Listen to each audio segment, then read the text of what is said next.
G'day, everybody. It's, of course, the Captain, and welcome back to the channel. A little bit different again right now for those that have been, part of the live stream earlier.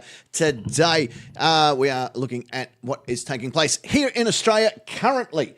So just waiting for a few people to turn up and all that sort of stuff in the chat. So if you are turning up and you are saying hello, let us know, and I'll say g'day to you as we go along. Like Mippet's there right now. She's doing her best to round up the troops. She's like, everyone get in here. Come on, stop hanging around. Come and hang around here. Here he is. Actually, I might even share the. Can we share the link in Discord and stuff and get everyone in here? And that way we can get underway and we can find out exactly what the updates are. Because last time we were all together. Oh, Sentry's there. G'day, Sentry. How are you, darling? Good to have you here with us as well. Everyone's here. How come my chat's not updating? There we go. Now it's all updating. Here we go. Right. So more and more people will arrive, and we will recap as we go along, because that's what we do. Scotty's here as well. G'day, Scotty. Good to have you here again from New Jersey. Just saw the news. And yes, we did have an earlier stream, and I will go into the story. Pardon me.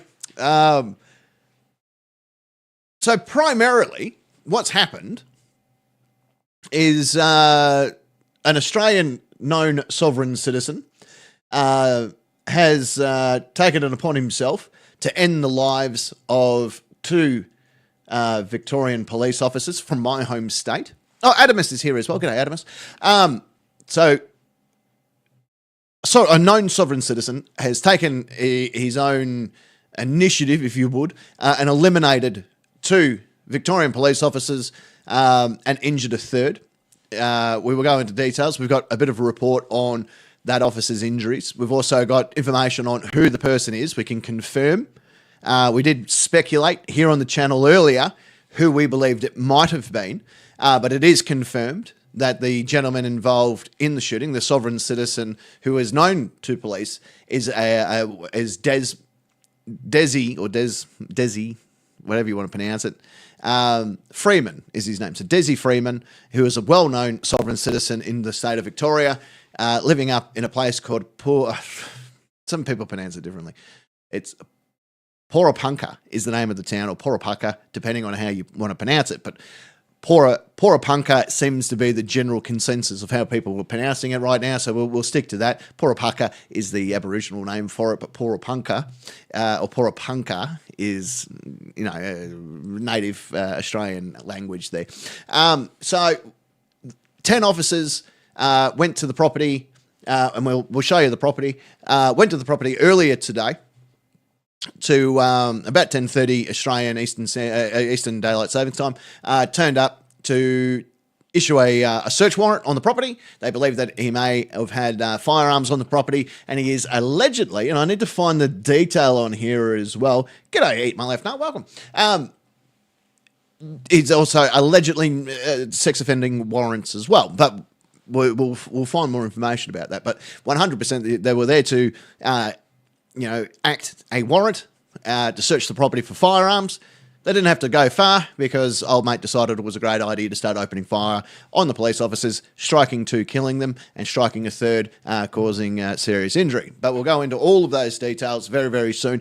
Obviously, this is a very fluid situation. It's still 100% active. There is so much still going on. There's planes in the sky. There's fucking choppers on the ground. There's people everywhere. And it is a very much evolving situation as we go along. So please feel free, if you know any more details, or you have any what's the word I'm thinking of? Any hints, any tips that you want me to check out as we go to air, we will fucking do it. We'll have a go and we'll look straight into it. So let's go straight into our news story. Feel free to share the shit out of this. The more people that know how fucking dangerous an Australian sovereign citizen can be, this is very, very important. We need to fucking get the word out there. G'day, Paul. How are you, mate? Good to see you. Thank you so very much for being here. Paul's in central Queensland, which is right up the, sort of follow right up the top of the coastline, and he's way up there. So we'll give him a wave all the way from up there.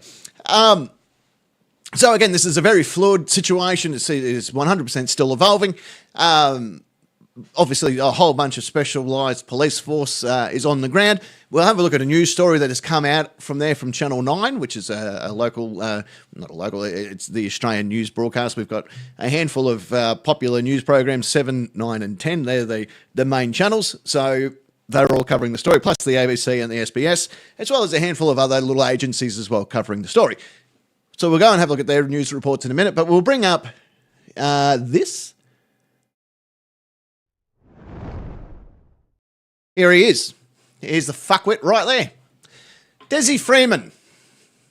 There he is, ladies and gentlemen, for all his fuckwit glory right there. Oh, thank God air's free, judging by a nose like that, for fuck's sake. Have a look at him.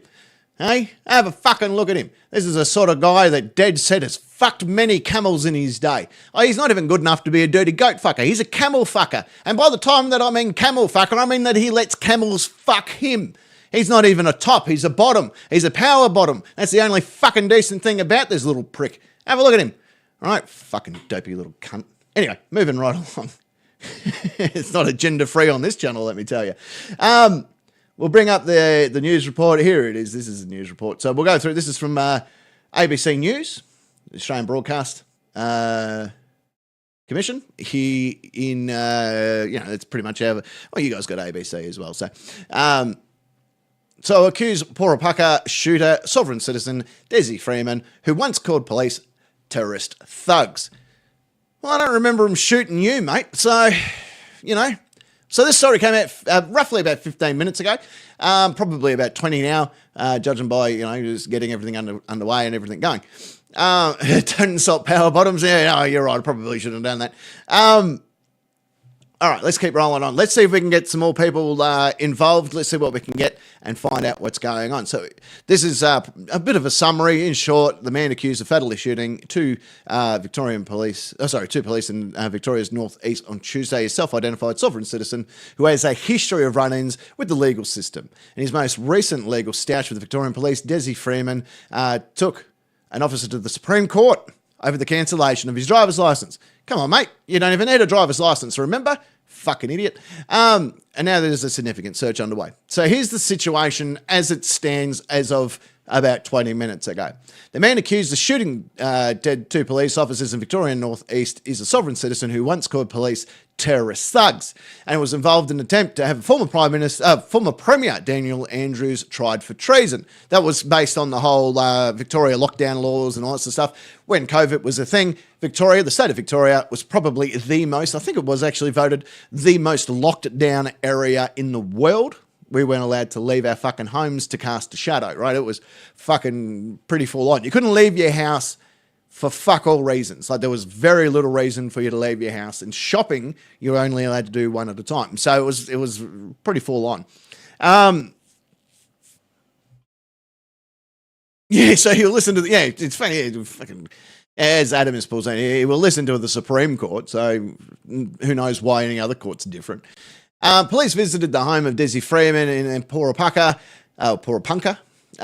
near Bright, which is sort of up towards the border. It's about an hour from my house, roughly. Police visited the home to execute a warrant related to an alleged. Oh, here we go. There we go. The alleged historical sex crime. So he's a sex offending piece of shit too. So not only is he a sovereign citizen, dumb fuck, but he's a dirty fucking sex crime fucking perpetrator. There's no alleged involved here. The guy's just a historic sex offender. That's just fact at this stage. I don't know why we keep saying the word alleged when we know exactly what the fuck happened. The town in Victoria's northeast was locked down and swamped by emergency services after Mr. Freeman allegedly fatally shot a 59-year-old detective, who, by the way, was, and you're not going to fucking believe this. You are not going to believe this because it is just fucking, it's one of those situations where you go, really? I thought that only happened in movies. He's on his last year of retirement. Like this is his retirement year. He was going to retire in the next few months type thing. Like, so he's seeing it. This was it. He's already put it in his papers. The guy was 59 years old. He was going to retire this year from the Victorian Police Force. And this is the way the fucker goes out. He's probably had a fucking 50-odd year career as a police officer, and this is how he's going out, on his back in a body bag. Fucking, it just pisses me right off. Then you had a 35-year-old senior constable. The police commissioner, Mike Bush, on Tuesday night said that Mr. Freeman had escaped into the bushlands and was dangerous. His whereabouts are unknown. We know that the person is heavily armed, the police commissioner told reporters. Neighbours say Mr. Freeman, aged in his 50s, was living with a group of other people in a compound. We knew it. It was the compound at the end of the dirt road track on the outskirts of town. So remember when I said we found a fuckwit farm? That's where he was living. So the sovereign citizens use false legal theories to support their beliefs that the government is illegitimate, although now uses the name Desi Freeman and Desi Bird Freeman. Mr. Freeman was previously known as Desmond Philby. There's his real name. Look at that. Yeah, why not? Why don't you just go making some shit up about yourself? Yeah, my name's fucking Captain Big Cock. Yeah, that's my fucking full birth name. Yeah, you're too old for that shit. You're spot on there, Adamus. In his most recent stash with the Victoria Police, fucking Philby, old Philbo, took the office of the Supreme Court last year over the cancellation of his driver's licence for 2 years. Court documents show that he represented himself. Any man that represents himself has a fool for a client. That's always been my thing. During the hearing, he called police friggin' Nazis and terrorising thugs or terrorist thugs. I don't remember the Victorian police ever fucking gassing 6 million people, but, you know, is what it is. Everyone has their own thing. What's worse than a SWAT sticker is the inverted pentagram and the satanic symbols that they wear. And they behave like that as well. Yeah, righto, fuckface. He said during a hearing in the Board of Mail reports. Justice James Gotten threw his case out. Yeah, well, no shit. Have a look at this fuckwit, will you? Have a look at him. This was on a 2018 episode of A Current Affair, which is like a news program here in Australia. Why give him fucking airtime? That's my thing. Mr. Philby, old Philbo, was previously arrested during the protest outside Myrtleford Magistrates Court after attending a failed private prosecution of then Premier Dan Andrews for treason and fraud in 2021. The court hearing descended into chaos when participants who joined by video link showed pictures of their chickens and doctorate images of Mr. Andrews as a dictator, according to multiple media reports.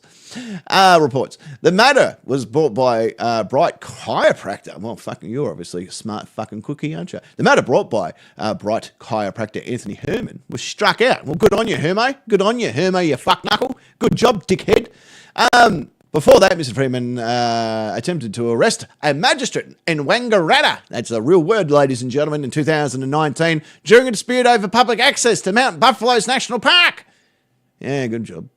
Mr. Freeman has also had run-ins with his neighbours, because of course you do. Of course you fucking do. With his neighbours at a previous address appearing on A Current Affair in 2018 after complaining about being harassed by motorcycle riders next to his property. Oh, no. Oh, they got motorbikes. Yeah, you're not in a Mad Max movie, mate. Fucking calm down. Right, they're not here to take your water. Calm down, you fuck knuckle. One neighbour told the ABC, Mr. Philbo, good Philby, Phil McCracken, was an experienced bushman. Yeah, righto. I fucking guarantee that he's not. He's very well versed in the bush. And there's caves up there.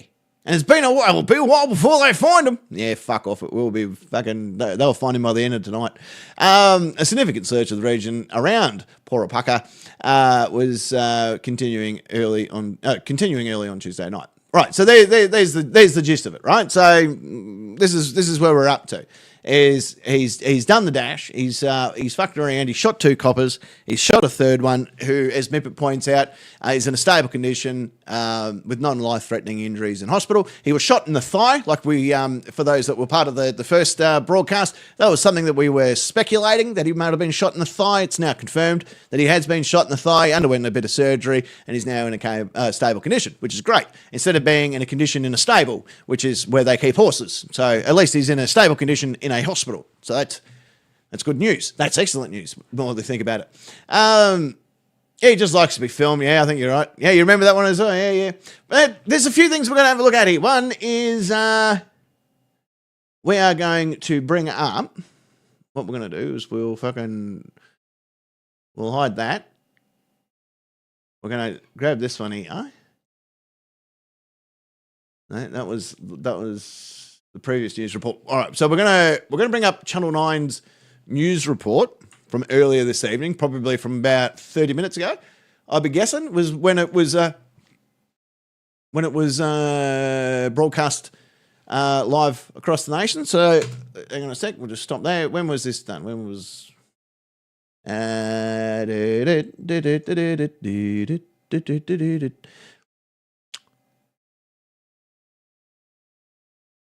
so probably broadcast at about 6:30 p.m. Across the Channel 9.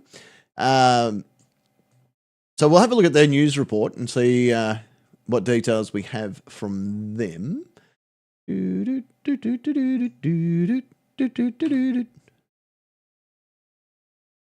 Whoop, that went way too far.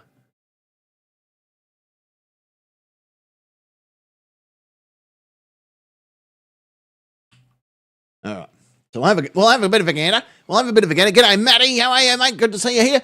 Yeah, I don't think he knows anything. Like, I'm a bushman, right? I grew up in the bush. I know how to survive in the bush. I have all the gear to survive in the bush, and I'm not talking about pussies. I can do that too, but that's more of a certified captain cock thing. But for the rest of us, we all have our, some of us are bushmasters, some of us aren't. All right, let's have a listen to, fuck me, look at that. That's a nice olive green fucking outfit there, love. You've done a beautiful job. Look at you. Now, the inverted pentagram or whatever the fuck he was on about, see the police badge in the background there? That's the Victorian police badge with the Queen's crown over the top and the 5-star point. Then a wreath. That's it. End of badge. But he reckons that's an inverted pentagram because it's upside down pentagram. Therefore, it's a satanic symbol. And therefore, all police are fucking evil. Great jump in logic, dickhead. You fucking pelican. Hey, how did you put those two things together, dickhead? Hey, fucking hell. Here we go. Victoria Police is mourning two of its own tonight. The officers ambushed and shot dead as they arrived to serve a warrant at a remote property in the high country. The accused gunman, Desi Freeman, a known sovereign citizen, fled into the surrounding bush with his wife and children as hostages. Okay, I need to point out there, it allegedly has come out and it's only been reported by one news program, and I think it was the police commissioner that confirmed, and I'm not 100% sure on that, but it's alleged that the police didn't see the wife and children flee with him. They are just unaccounted for at this stage. So it's believed that he fled by himself. There is a possibility that they have caught up with one another since then, but at this stage, now I am using the word allegedly. I'm not a big fan of the word allegedly, but we cannot prove beyond a reasonable doubt that the wife and children are currently being held hostage. And that's very important in this situation because it really does change how the police will approach this situation. Because unlike certain police forces in this world, the chances in this man walking out relatively unharmed from the bushland are very strong. But then again, if he's got hostages, the chances of him walking out healthy are zero. So that's how the police are going to have to approach this. Obviously, they're going to have to, like as I said, information is going to keep changing back and forth. But at this stage, and there you go, Adamus has confirmed in the chat, the police commissioner has come out and stated that the latest update was that his wife and children were not with him. But as I said, anything can change. They don't know where the wife and children are currently. And that's a big concern as well for the Victorian police. So instead of looking for one and possible 3 others in his vicinity, they now have to look for him and try and locate where the wife and children are. Because at this stage, they haven't been able to locate them. Hence why the original report was he took them hostage. However, now it's come out that they can't definitively say that's what's going on. Either way, again, situation is very fluid. It's going to keep evolving, and we're going to do our best to stay on top of it. Here with you all. I'm going to try my best to stay with this for as long as I possibly can. I hope you guys can too. Feel free, if you want to be a researcher for me out there, and if you find information, you go, oh shit, the captain should probably know that. Let me know. You can either send it in the Discords, or you can fucking, tweet it to me, or, yell at me and go, oh, yeah, fuck it. Come and look at this. And I'll pay attention. We're just going to keep trucking along until we know absolutely everything that we possibly can. Information is going to change, and it's going to change rapidly. As we said before we actually left the last live stream, we all thought that they were taken hostage. Now we've come back, and we can confirm at this stage they don't know where they are, as in the wife and the children. G'day, Troy, how are you? He would believe it about the Star because other sovereign citizens would have told him that. Yeah, you're spot on. And this is another thing too, is there is a community. And bear in mind, this is Officer 3 and 4 and 5 that have been shot by sovereign citizens here in Australia. We lost fucking 2 of them up in Queensland. Actually, I think, was it 2? I'm pretty sure we lost 2 in Queensland and injured 1. We've now lost 2 here in Victoria and injured a 3rd. So there's 6 police officers throughout Australia that have been shot by sovereign citizens in the last 4 years. Okay, so it's now becoming beyond a joke. This is fucking bullshit. Like, something now needs to happen. But the problem is now that we know that there's at least 2 sovereign citizens that have taken this to that extreme, when's the 3rd, 4th and 5th going to turn up? What's stopping fucking big-nosed cocksucker over here from fucking sending a smoke signal to his mates down the hill? Hey, come and rescue me. And all of a sudden we're going to be in a worse situation than what we are currently, if that's even possible, by having other like-minded dumb fuck goat fuckers turn up and be dumb cunts to police. And that's a real possibility that I'm sure has crossed police command's mind at this stage, and they will be monitoring the situation. Anything that says sovereign citizen on Twitter, TikTok, or even YouTube will most likely be currently being monitored by police, most likely including this particular broadcast. And if for whatever reason the police have switched onto this broadcast or are watching this somewhere along the track, let us tell you that we are 100% behind you, and we are 100% sorry for your loss, and we will do our best if we get information as it comes to hand to pass it down the chain of command. G'day, Dennis the Menace is here as well. Mad Mix here as well. Fucking g'day, Jeff's here as well. Good to have you here. All right, let's keep rock and roll. And more than 7 hours on, is still on the run, plunging Porepunkah into lockdown. Our team of reporters has the very latest on this rapidly developing story from key locations. Okay, very, very important. Porepunkah is where the crime took place. Wangaratta is where some certain magistrates, and there's a police command down there in Wangaratta as well. St Kilda Road is the road that police headquarters is also at too. So 3 very important locations, Wangaratta being one of the local biggest towns close to Porepunkah, and St Kilda Road, obviously, where police, well, not full police, but there is a police command is located there. There's police command also located just in the city as well, but St Kilda Road, there is a big police complex there as well. So that's obviously where he's getting his information from. Mimi Becker begins our coverage.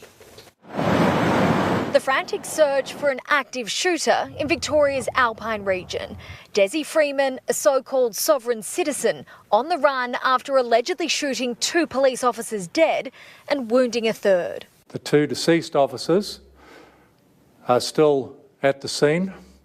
A 3rd officer was seriously injured and is currently in surgery in hospital. Their colleagues man roadblocks wearing bulletproof vests as the force is rocked by double murder on the front line. The Police Minister and I have been briefed by the Chief Commissioner of Victoria Police, and this situation... For those that aren't familiar with Australian politics, a Premier means that she's the head of the state, which in other words would be, if you're in America, that would be your version of a governor. So she's got the final say and primarily in control of the state when it comes to everything. So she has she's the head of the government. So she has her own team of people underneath her, from police commissioners to fucking health ministers, the whole kit and caboodle, education, anything to do with government. She's the top dog.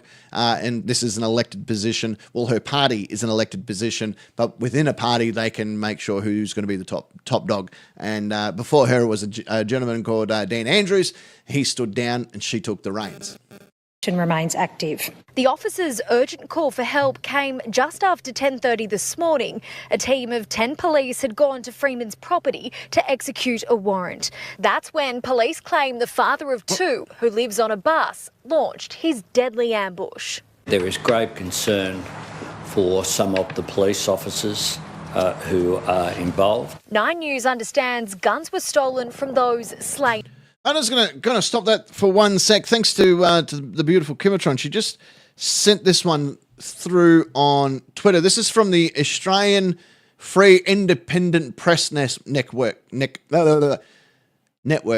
on. Let me... let's see if I can bring that up on the screen. Hang on a sec. How can I bring that up on the screen? There's got to be a way to do this. Let's... we'll come back to this video in a second. We're going to bring this up. We're going to go... We're going to go here. We're going to type in... Oh, no, that's on Facebook. Is that on Facebook? Yeah, it is on Facebook. Okay, hang on a sec.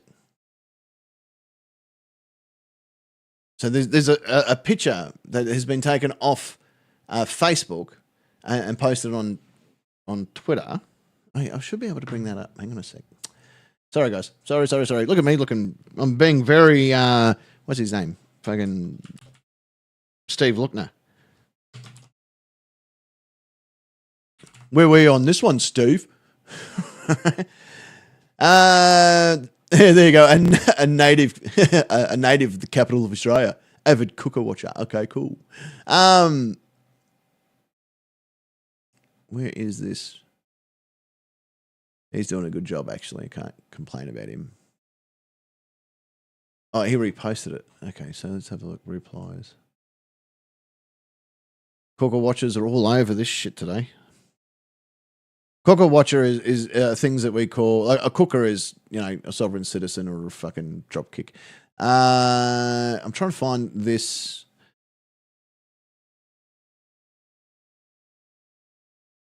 That was 47. Okay, so bear with me. That was about an hour ago.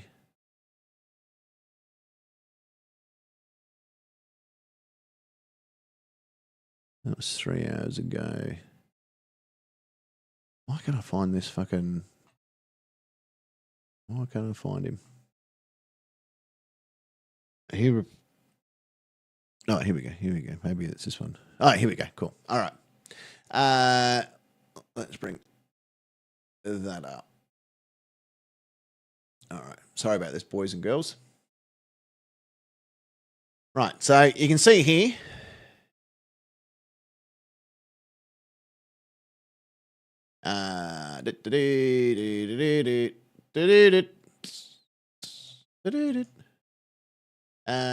we could bring that picture up even further, but we can't. Okay, so primarily this is from the Australian Free Independent Media Press, which is bullshit. It's something made up. Anyway, the mainstream media blames Porapunkah's shooting on sovereign citizens. This tragic shooting in bloody Porapunkah, Victoria, has already claimed the lives of 2 police officers, let alone another one seriously injured. As details continue to emerge, one narrative has already been pushed hard by the mainstream media or the mainstream outlets that the gunman is a so-called sovereign citizen.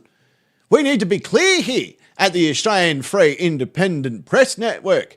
This is not a position to declare whether this is true or not. That will ultimately rest on official police evidence, not the media's spin.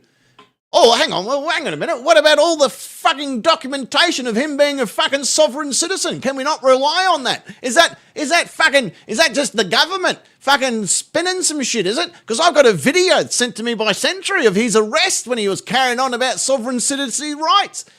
You're right. We'll go back to calling him a sex offender then. Let's not be calling him a sovereign citizen. That's not the face we want with dumb cunts. We'll just refer to him as a fucking sex offender. Okay, so the sex offender then, who's a sovereign citizen, it's worth pointing out how quickly the sovereign citizen label is being applied and how it fits into a broader trend branded by anyone who questions the government's authority as racial and dangerous, or radical and dangerous. Well, yeah, no shit. That's what it is. That's 100% what it is. That's what being a sovereign citizen is, you dickhead. This is not the face we want for pedophilia. Not saying that the Australian Free Independent Press Network are pedophiles. I'll leave that up to others to work out. I would never say such words. This is happening less than a week before the planned Australian 31st National March. People within the freedom communities are already questioning whether this is a coincidence or part of a wider narrative designed to smear and disseminate in advance. Of course you would think that. Of course you would think that. Because that's what the government does, isn't it? They sit around twiddling their thumbs and they go, oh, well, there's a pretty big protest coming up in the 31st of March. We may as well go start arresting people and risk the lives of 2 police officers. That's a good idea. Hopefully they get shot to death and then we can spin this into a fucking great story. You dumb... Now, I didn't say that they're pedophiles. I want that very, very clear on the record, Your Worship. Please place that on the record. I, as a free man of the land who does not recognise the Australian Free Independent Press Network's authority in any way, shape or form, would never go on a fucking live stream and refer to them as pedophiles. I wouldn't do that. I just wouldn't do that. That is something that I probably wouldn't do. Many who feel marginalised for their beliefs, seeing the timing and the language as suspect. Yeah, well, there's kids to be fucked, I guess. Again, we stress that the Australian Free Press, or the Free Independent Press Network, is not saying that the events were staged.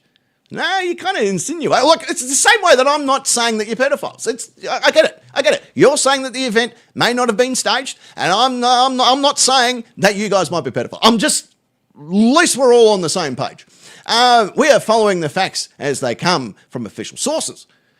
But it's understandable that people connecting the dots, oh, yeah, look at them connect dots, because that's what fucking retards have to do when they go out for dinner with their families to keep themselves busy. Here's a fucking crown. Connect the dots, young son, while we have an adult conversation.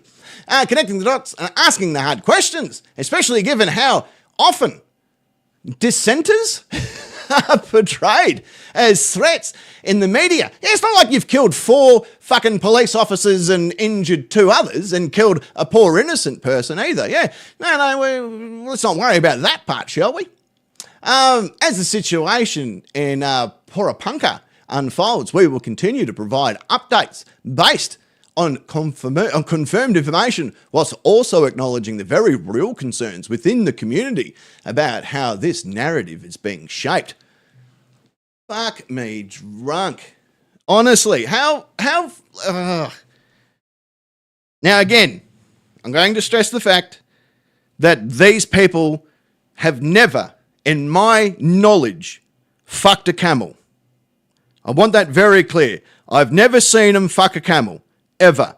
And if I had seen him fuck a camel, I probably would have informed the right people. But I haven't seen him fuck a camel. I don't know if they've ever fucked a camel before, and I don't know whether they like touching kids or not. Again, I can't stress that, but the way that the narrative is being shaped, the way that the narrative is being portrayed by those in the media, like the captain, sort of shows. And I'm connecting the dots here a little bit, if I'm going to be honest. I've been sitting here connecting the dots between camel fuckers and kid touchers, and I don't want to be the one to say it out loud. But if official documentation is shown that these people at the Australian Free Independent Press Network have fucked a camel or touched a child, I will be the first to let you know. But until then, until it comes from an official source, I'm not going to be the one to speculate. I just want everyone to be aware of that. If you have information about these people fucking a camel or touching a child, then please inform the local authorities. Until then, you can speculate, but that's as far as you're allowed to go. You see how stories work? Do you see how social media works? I can say random shit too. Fuck you. Fuck you. 2 officers lost their lives and you want to carry on that you reckon that this is a fucking conspiracy? Go fuck yourself really hard. Sorry, I'm like, normally I do things very comedically, but fuck that guy. Fuck that guy and fuck whatever he stands for, right? That's not bootlicker mentality here either. That is a fucking human that knows that 2 other humans aren't going home to their families today. So fuck him and fuck everything he stands for. And if you're a free fucking person that wants to go marching on the 31st because you think that that's your agenda instead of it being what it was originally designed for, then fuck you too. I don't want you watching my fucking channel. If you're going to walk down there because you're a neo-Nazi or you're a fucking Freemason fucking conspiracist or you're a fucking sovereign citizen or an auditor or a free man of the land or a strawman or any of that bullshit, fuck right off. Go fuck yourselves really hard. Sorry, we'll get back to this fucking news video now. Let's see Steve Lookner do one of those fucking rants. Oh, there you go. Someone heard it was an ostrich. Yeah, that's pretty sure. Yeah, it's probably right. I can't say that they fucked an ostrich. I can't say that. But if you were to connect the dots, that's on you. G'day, Frank. Welcome, buddy. Officers. Freeman is believed to have taken family members, including children, with him as he fled from police. Local council buildings and the primary school were plunged into lockdown and a full-scale search launched. The town of Paulpunka, with a population of just 1,000, on edge and unsafe. We got into classrooms really quickly, drew down our blinds, locked doors, and just made sure that everyone was accounted for. It's just the kind of thing you don't expect it to happen. But just very thankful to the school. They said, all your workers, put them somewhere safe. Now, the local caravan park is literally at the end of the road where this incident took place. That's very important to understand why this young lady and her mum had to take cover. They are literally on the same road as the shooting that took place. We'll have a look at a map in a minute, and that will show you a whole bunch of it. G'day, Locke. How are you? You really can't stand sovereign citizens? No, I can't. Not even fucking slightly. Not even fucking slightly. That's why I do what I do, but I do it in a comedic way. 9 times out of 10, I will do comedic videos and insults and break it all down. When they kill people, then fuck them. They are free range. And then you have supporters of the people that have killed people, then they are fucking open territory. They not only get the full force of my insults and my fucking commentary, but now they get my anger as well. It's very rare for me to get angry and worked up, but fuck me, I am beyond revolted at that particular, in so brackets, free independent press network. Fuck them 100%. Fuck them and whatever kids they possibly may or may not have touched. Need to take all the keys out your car, make sure everything's locked, and you need to stay inside your property. Believed to be a member of a radical Now here he is getting arrested. We are going to watch this video. group that follows conspiracy theories.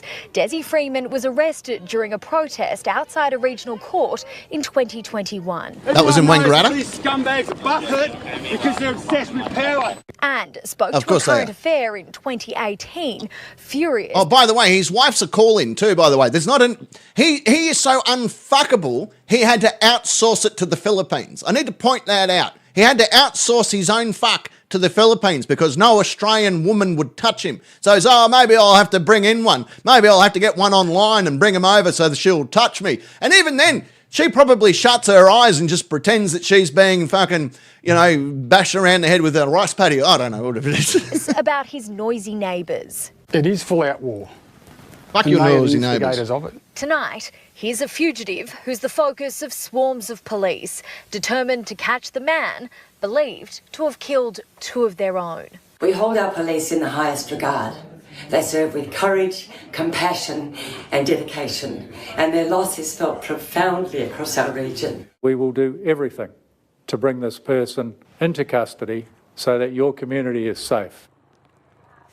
And the Chief Commissioner, who you just saw there, Mike Bush, is providing an update on this unfolding situation Thank you, from Sentry. Wangaratta. Let's hear from him now. Good evening. All right, so he's top dog. The word tragic doesn't begin to describe what occurred today in our community at Paul Punker. The community and the police family are grieving tonight. I'd like to share some details with you. Firstly, I want to acknowledge our fine and brave officers that lost their lives today in the line of duty. One of those officers was a 59-year-old detective. The other officer, a 35-year-old senior constable. One of our other good officers was a detective. He has been shot and is currently in surgery, being treated. His injuries are not life-threatening.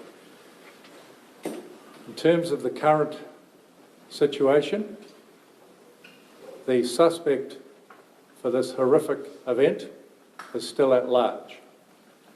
We believe he is armed. We have deployed every specialist resource into this area to locate him. It is our priority.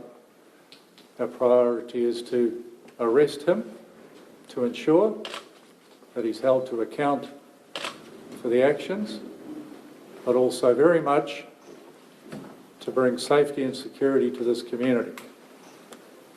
We have hundreds of police resources assigned to this very important task. I would like to ensure the community that we're doing every effort. I do ask members of the community to stay indoors, take care of themselves. If you see anything or hear anything that concerns you, please ring us at the local station, 000 or Crime Stoppers. Yeah, there's a fucking independent press network that carry on about a whole bunch of fuckwits. So, I don't know, maybe worth having a look at them. I'm just saying, like, if you want some intel, I could probably point you in the right direction. I would like to talk to the police family and the loved ones of our lost and fallen officers. Myself and every member of Victoria Police are with you at this moment. Our hearts go out to you.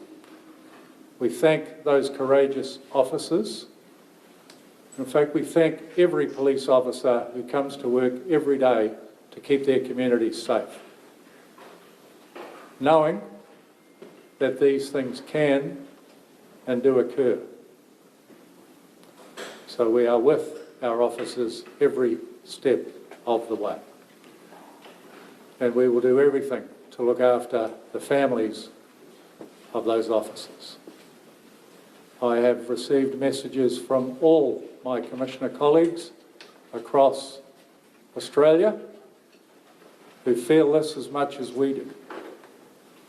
And they send their support and love and offer every assistance also. I will remain here to answer some questions, but I would now like to hand over to Mr. Wayne Gatt, who is the head of the Police Association. Thank you, Wayne. Thank you, Chief Commissioner. I'd like to thank the Chief Commissioner for his leadership and his support. Our immediate thoughts are obviously with the loved ones and the families of our fallen officers who were murdered today. Police stations have fallen silent in Victoria. When we were first notified, there's a shocking and eerie feeling of dread and indeed a sense of not knowing what to do, and that's something that's being echoed in every police station across this state right now. Indeed, as we're having this press conference here today, thousands of police at home, in police stations, in mess rooms, in mustrooms will be watching this. And I want to say to those people, there are members of the police force, family here, Members of the Police Association standing with your colleagues, supporting those colleagues. It's important for you to understand if you're out in the field, and I do want to acknowledge that we still have hundreds of our members putting themselves in danger right as we speak in an attempt to conclude this situation. Our members today paid the ultimate price for protecting the community. It's the price that is often in the back of our minds, something we try to keep there as much as we can. Sadly, on days like this, it comes to the surface, it comes out. In fact, it's too clear, too clear. Police officers today across the state will go home. They'll crash at that point. At the moment, they're busy doing their job, trying to keep things going and trying to resolve this situation. But when they're in the quiet and silence of their homes, they will crash. They will have to deal with the loss of their colleagues, and they'll hug their loved ones a little tighter, something, sadly, 2 of our members tonight will have missed the opportunity to do forever. I'm just going to stop him there. He was talking about, obviously, the loss of the 2 people and what their families are going to go through and what their colleagues are going to go through. I do want to point out that Victoria Police have a legacy page. It's just here. This is the Victorian Police Legacy Remembrance Fund. This will go to the donation of the VIP Remembrance Fund, with 100% of the funds going directly to the family of the 2 police members killed in Porapunka tragedy on Tuesday, the 26th of August 2025. You can make an online donation to the VPL Remembrance Fund by clicking the donate button now, and I will share the link. You may also donate to the VPL Remembrance Fund via electronic funds transferred to this following bank account, which is just here on your screens. So if you want to donate in any way, shape or form to the families of these officers who, dad's not coming home, son's not coming home, brothers aren't coming home, you can do so, or I will share the link in the YouTube. Actually, what I'll do is I'm going to send it straight into the Discord, and if someone can then share it into YouTube chat for me, that would be fantastic. But there it is there. So that's in the Discord for those that are in Discord. If you want to donate money, maybe we can try and do a financial drive during the week as well. But at that stage, if you do want to donate, if you feel like you need to do something but you're not sure what, feel free to do so. As I said, I've just shared the link. If someone wouldn't mind sharing that in the chat, that would be great. Or as you see there's the electronic bank details there on your screen. So that is there. That is one way that you can help and support. The Police Legacy do wonderful jobs, and they do a really fantastic job in making sure that the families of these 2 fallen heroes are looked after, not just today, not just tomorrow, but for the rest of their lives. And that's something that Victorian Police are extremely good at. So please feel free to donate to them. That is, I think it's a fantastic cause. I don't normally say, donate. But if you feel like you want to do something, there you go. You can do that. That will go a long way to helping. Let's get back to the video.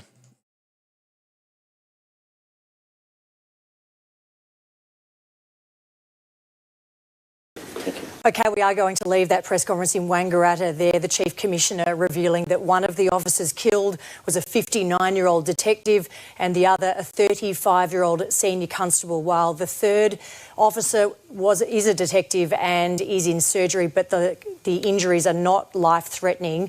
The suspect, in the meantime, is still at large and is armed, as Mike Bush said, so the message to the local community remains to stay indoors. Let's go to Mimi Becker now, who joins us from Porapunka. Mimi, this is just an incredibly sad day, of course, for Victoria Police, but also for the community there. Just tell us what's happening with the search for the accused gunman. Well, Alicia, the community is on edge and they're feeling unsettled. You just mentioned there that Victoria Police have reminded the community that the gunman is still on the run. In fact, they've just sent out text messages to everyone in the area in the last 10 minutes or so, reminding them to stay at home and to try and limit their movements as this armed offender, Desi Freeman, is on the run. New South Wales Police have now joined the search effort and things are ramping up despite... Okay, she says New South Wales. For those that are from overseas and don't know what that means, the state of New South Wales is the one that borders with Victoria, which is the state where the two officers were killed. Now, like most law enforcements around the world, a Victorian police officer runs out of jurisdiction at the border. And a New South Wales police officer, their jurisdiction runs out at the border as well. However, there is a town called Albury-Wodonga.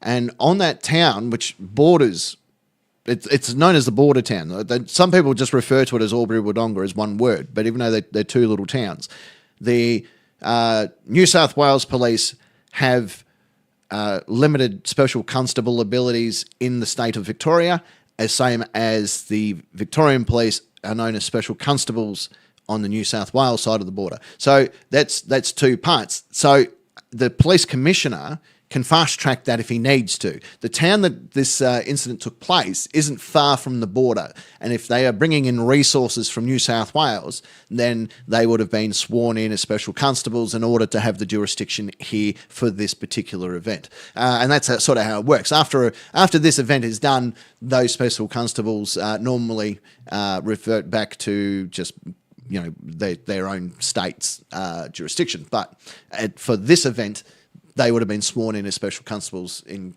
able to assist and help in the commission of catching this motherfucker.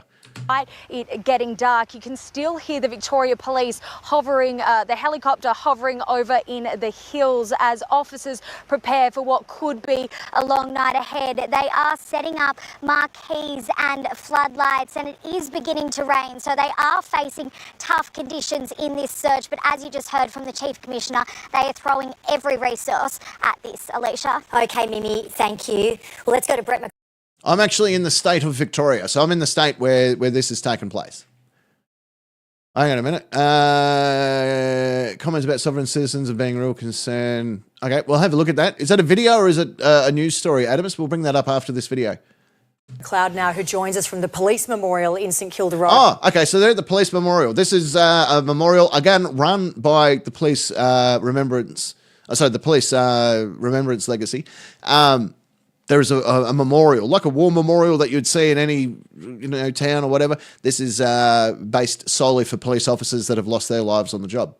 Brett, today marks another dark chapter in the Force's history. I think today many people, not only Victoria Police but around Victoria, would have cast their minds back to other times when we lost multiple police officers in one terrible moment, in particular on the Eastern Freeway at the start of COVID when 4 police officers died in that terrible tragedy. We did talk about this earlier on the previous live stream. For the quick recap for you, the police had pulled over this Porsche, 4 of them in attendance, big semi-trailer with the driver high on drugs, ran into the back of the car, killing 4 police members all in one hit. The fuckwit that was in the Porsche decided it was a great idea to start taking photos and videos of the scene, yelling and mocking the deceased officers. In fact, there was one officer still screaming for her life on the video as he mocked her, saying, you've gone and fucked up my sushi, look what you've done to my car, and just completely treated these people like animals, and then fucking legged it. Then he absconded. But that was the last time we lost a handful of officers at once. It was 4 people down. But also earlier, the Silk Miller murders and the murders of Constables Dine and Eyre. You see this poor lady in the middle there with the glasses? She's the one that survived for a good 3 minutes after the accident until she succumbed to her wounds, and it was her that he was fucking mocking on the video. In the Wall Street killings. Now, today there are still many questions unknown. We do know that there are some similarities to what's happened in Tasmania and Queensland in more recent years when police officers were killed serving warrants in more remote rural areas. As more questions come to light, we will see more flowers like we have here today at the memorial. Expect many more to arrive by tomorrow. And one sad certainty about what's happened today is that in the future... They need to have an officer posted on there tonight. That would be my thing. Organised security or someone to stand post over that fucking memorial tonight, because fuckwits will come. I guarantee it. It's happened before. Fuckwits will come and they will mess with that fucking memorial because they've done it before. They did it when those 4 officers were killed. I would be making sure someone is guarding that tonight. Get a protective service officer down there, a PSO, get one of those guys down there to stand guard on it. Get a fucking security officer. I don't care. Get a fucking angry Boy Scout with a pocket knife. It doesn't matter. Get someone down there to watch that memorial because Melbourne is full of fuckwits that are going to come out and they're going to piss on it or they're going to just fucking disgrace it. We will see 2 more names added to this police memorial, Alicia. Very sad indeed, Brett. Thank you. Good on you, Brett McLeod. You're a fucking good man, aren't you? All right, let's have a look at a few things. First thing I want to have a look at is I was partaking in a bit of Twitter. Have a look at this fuckwit. All right, have a look at this. All right. This is, I've cut out the top of his head there for some reason. But this idiot, Freedom Fighter 1, he doesn't even know how to spell the word fighter. He's missed the E. If you are that fucking stupid not to think that the media won't try and connect the shooting of the police today to the movement involved in the rally on Sunday, then you are beyond help. Really? This is something that you reckon this is what the media is? There has been nothing. We've watched full reports now and no one has said anything about your fucking little march for fucking clicks and cuffs, right? No one said anything about it. Right, someone's come underneath him, go, mate, this bloke is absolutely from your community, stop it with a dial and own it. The bloke has been confirmed as a cooker terrorist. The cooker is, again, what we say, well, as we refer to sovereign citizens and auditors and dickheads. The march organised on Sundays invites these types of cooker terrorists to the rally. And he's right, it does. It's 100% it does. If the march goes ahead, it absolutely look like you are treating the cooker terrorist as a hero. And you lot will be crucified by the media as you should. This cooker terrorist is one of your own. You have no option but to pull the plug on the march. Because, ladies and gentlemen, the original thought of the march was about immigration, where the Victorian, it started off in Victoria, the Australian government have decided to increase immigration from the 250,000 visas issued to 400,000. And a few people have gone, this is not a good idea. You can barely feed and house our housing crisis and our welfare recipients without having to then start handing out more money. And that's a legitimate reason for a protest. But now these cookers and the sovereign citizens and the neo-Nazis and the fucking dickheads have all decided, well, we may as well join this march too. So don't be surprised if you see me post photos of neo-Nazis walking down the fucking street doing their old Zig Heils like they did no more than 2 weeks ago. This is just how these fuckwits work. And then you got another dickhead here. Funny how coincidence this happens around the timing of a protest. Well, mate, it was your fucking people that did it. The Freemasons' motto, and order out of chaos. Their government is creating chaos so it can impose and defend the definition of all well and order. Oh, are you... now it's the Freemasons that are involved, aren't they? Oh, right, fair enough. Tell me again what they do you think? What do you think a Freemason actually does, mate? Because I give you the hot fucking tip. It's not what you think they do. Right? The Freemasons are great for sandwiches, coffees, and beers. That's end of list. You know what I mean? Like that's. Have you ever seen a Freemason in real life? They're not young people.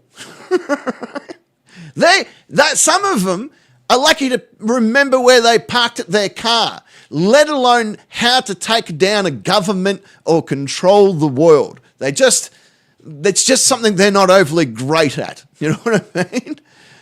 Hang on a minute. The bloke that committed the sovereignty citizen terrorist is fully engaged in the sovereign citizen terrorist activity for years, including the threat to cops, judges on multiple occasions. He shoots at 2 coppers who were serving him with warrants. All right. So you can stop it with these Diana scooters. This cooker terrorist is your boy from your own community. Question, do you support these sovereign citizen terrorist groups marching on Sunday? Yes or no?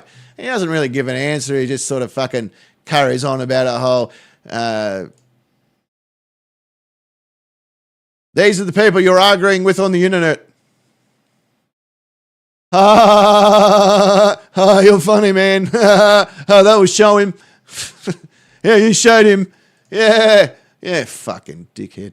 And then we just go back on. He just keeps asking. But these are the sort of fuckwits that are floating around on Twitter at the moment, or X, or whatever you want to call it. None of them can string together a coherent sentence. Some more people covering it and stuff. How do these sovereign citizens translate to supreme slavery? Oh, fucking here we go. Who are you fucking going on about? Oh, about the nose. The MSS saying his name is Desi Freeman, identified as sovereign citizen, right. For your information, being part of a free movement for 12 years, I have never heard of a sovereign citizen movement. I'll take things that are bullshit for 400, please, Alex. Right. Roughly translated, it means supreme slaves. No organisation would be that stupid to call themselves such a name. Fucking hell, Terry. Fuck me. There is so much just random bullshit on the internet, isn't there? Now, let's have a look.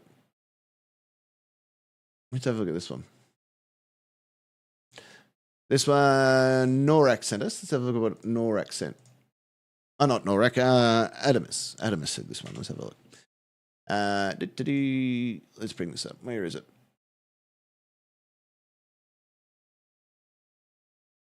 All right, so this has come from ABC, if I remember correctly. So this has come from the ABCDEF. Okay, here we go. I stopped looking at X mainly because, yeah, you're right, man. There's just so much just random stuff. P. Barnes II, g'day, mate. How are you? The Porapunka shooting live updates. 2 police officers killed in the... Okay, so we've got this live clicker going on. 2 police officers have died and a third has suffered serious injuries after a shooting at a rural property in Porapunka in the northeast Victoria. Follow our updates. 14 minutes ago, this is from the Prime Minister says sovereign citizens' ideology is a real concern. Yeah, no fucking shit. The alleged shooter, Desi Freeman, by the name, his real name's not even fucking Freeman, is believed to be the sovereign citizen who people who use false legal theories to support their beliefs that the government is illegitimate. When asked how much of a threat to Australia's way of life those beliefs pose, the Prime Minister, Anthony Albanese, told 7:30 Report it's of real concern. We know that the Director General of ASIO has warned about far-right extremists. This is something that has premeditated. Oh, is that right? Is that how you pronounce that? Yeah, premeditated. Other nations as well. We see it being multiplied in the United States. Just watch this channel, mate, if you want to learn more. The fact that this ideology of not seeing themselves as being a subject to our law and society, and that is a real concern in ASIO, which, by the way, is our spy network. It's the Australian Security Intelligence Agency. Authority. Not authority. Organisation. Have warned that this threat is very real and we need to be very vigilant about it. Well, look what they've done now. So, I think it is time... Premeditate. Oh, okay. I think it's time that these people end up on a fucking list. That's just my take of it. That's where I reckon they should be. This is the area which the shooting took place. This is where Porapunka is located. If we just scroll out a little bit, there's the town of Porapunka over there to the side. There is an airfield just in here. Oh, there it is. There's the airfield there. This forestry, bushland, whatever, is where he's fled into. If we scroll in, this is the property that they're talking about. There's the house that you'll see. If you look at the thumbnail of this video, that's the house. So that's the red roof house. And this is the property that a bunch of squalors have decided to set up a fuckwit farm on. So this is the fuckwit farm. We knew that it could have been the fuckwit farm on our previous live stream. We have now got confirmation that this is the fuckwit farm. So this is where all these fuckwits are going. This would have to be the caravan or the bus that we were trying to determine a bit earlier. But this is the fuckwit farm. This is this little compound that they've made for themselves. Quite easily, as you can see, to disappear out into the bushland. You can head down into the rivers. You can nick off up the mountain here. Now, we worked out this is a 700-metre peak of this particular hill. And then if you like, it's not an unachievable hike, to be honest. And if he lives in the area, he's probably done it a few times. He might have already, planned for this type of thing. So who knows what is located in this area, because it could be fucking anything. But this would have to be, from what we can tell from photos and stuff that the media are sharing, this is the compound that they are talking about. This is the Fuckwit farm. So there's little offshoots and little roads that have been man-made all the way through in underneath the bush. If you know what you're looking for in topography, you can tell very, very quickly that a lot of these man-made tracks are relatively fresh. Like, so look at this. This goes all the way up into here. This one goes all the way down to this little fucking Mount Buffalo National Park land here.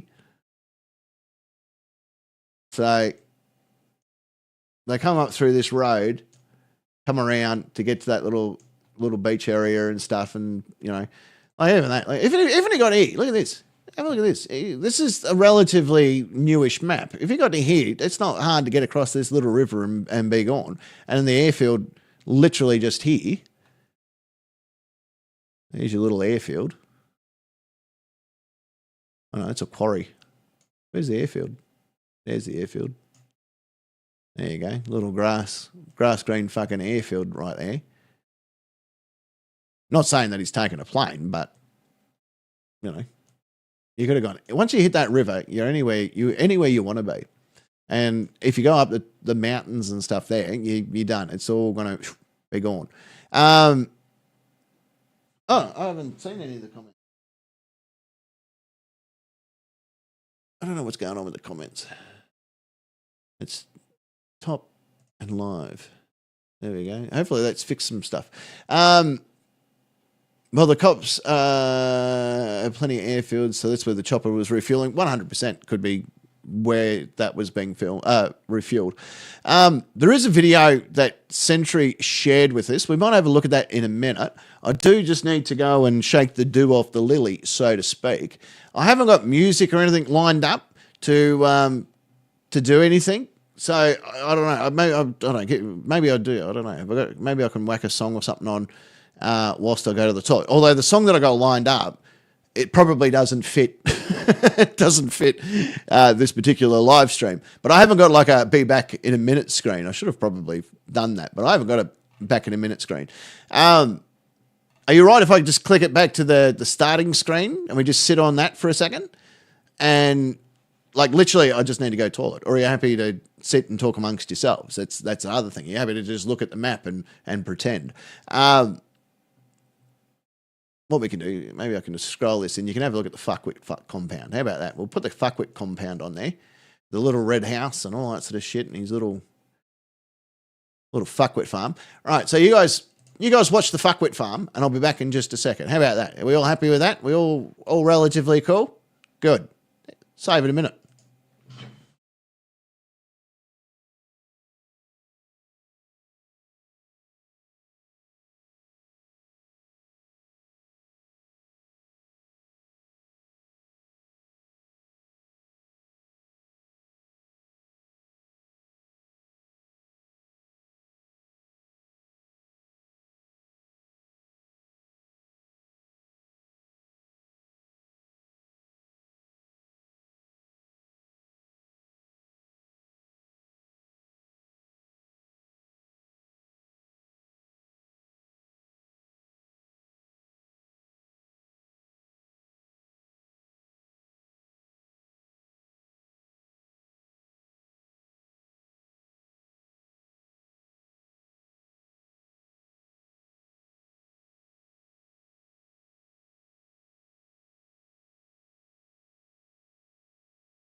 All right. Welcome back, boys and girls. Had to go wee-wees. Back again. Shook the dew of the lily, so to speak. And we're going to be thumping back. I love it when I get words of encouragement too. That's good. I've never done this type of breakdown before in my life. I've never had to cover a breaking news story quite like this. As you know, I'm a comedian. I make fun of stuff. I make insults. I make people laugh. That's my gig. So this is something completely different and completely out of my my wheelhouse. So if you find this interesting and you find this entertaining, when things like this happen, I'm more than happy to do more and more things of it. Like these type of stories as they happen. It's not often. It's not often that we lose multiple police officers at once. So this is a bit of an unprecedented sort of ground. And I also know that Steve Lookner from Agenda Free TV, he does this stuff all the time. That's his thing. He's really good at it. And no way, shape or form am I going to ever compare myself to Steve Looker. He is like the industry standard when it comes to breaking down information that he finds. What have we got here? Oh, there we go. Vic Pole was doing circles and refueling. Thank you for sharing that, Adam. It's in our Discord. Now, speaking about Discord, Sentry found an old video of Desi, old Philba, old Phil me cracking. Let's have a look at his video. That was the Channel 9 one.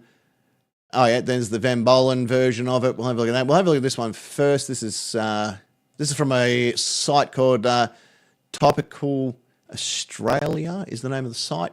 I don't think I'm familiar with their work. We'll have a look at Van Bolen's a bit later too. I'm sure he won't mind if we partake in looking at some of his stuff. Let's bring up this video. Let's have a bit of wrong fucking button again. We'll see what this video has to go. We'll see how long this video is. I have no idea either. Right, this looks like it's from the... All right, so it's only a quick video. All right, this is from one of those cookers by the looks of it, one of the sovereign citizen activists. Hey, it could be even from one of those alleged, and I do want to say alleged, kitty touches from that press net workplace. You know what I'm talking about. Might be one of them. We don't know. These fuckwits, they just travel. Like normally 9 times out of 10, this is the worst they get. This is the worst that you see from these idiots. But apparently, it's becoming more and more common for this to happen. From this is 3 states in a row now. You've got from the top of Australia to the bottom of Australia, all losing police officers. You know, you lost 2 in Queensland, 2 here in Victoria, and I can't remember the sovereign citizen take in Tasmania. Let me just find out. Shoots police.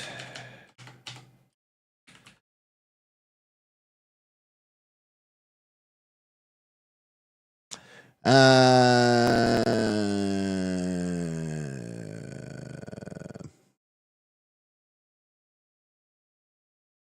don't think they killed anyone in Tassie.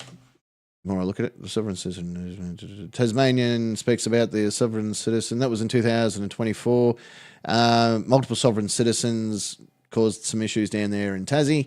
But no, it doesn't look like anyone was shot. So, but either way, things are getting pretty nasty in all 3 states over here. All right, so here's the video of the Dumbfuck International. Bunch of pelicans. Several hundred people gathered in a park beside the courthouse to support the treason charge against the Premier. Before the case got underway, police tackled one protester. Here he is. He's old Philby. Here he is. Face first in the concrete. Giving the old line a lick. But no. He's not a sovereign citizen, anyone. He's 100% just a pure Australian, hard-working individual who possibly has never been fucked by a camel before. Again, we can't confirm that has happened. We can't confirm that him and all of his associates have been fucked by camels. We just can't say it. Let's not go there. But if there were camels to be fucked, I know where we should be looking. Just connecting the dots.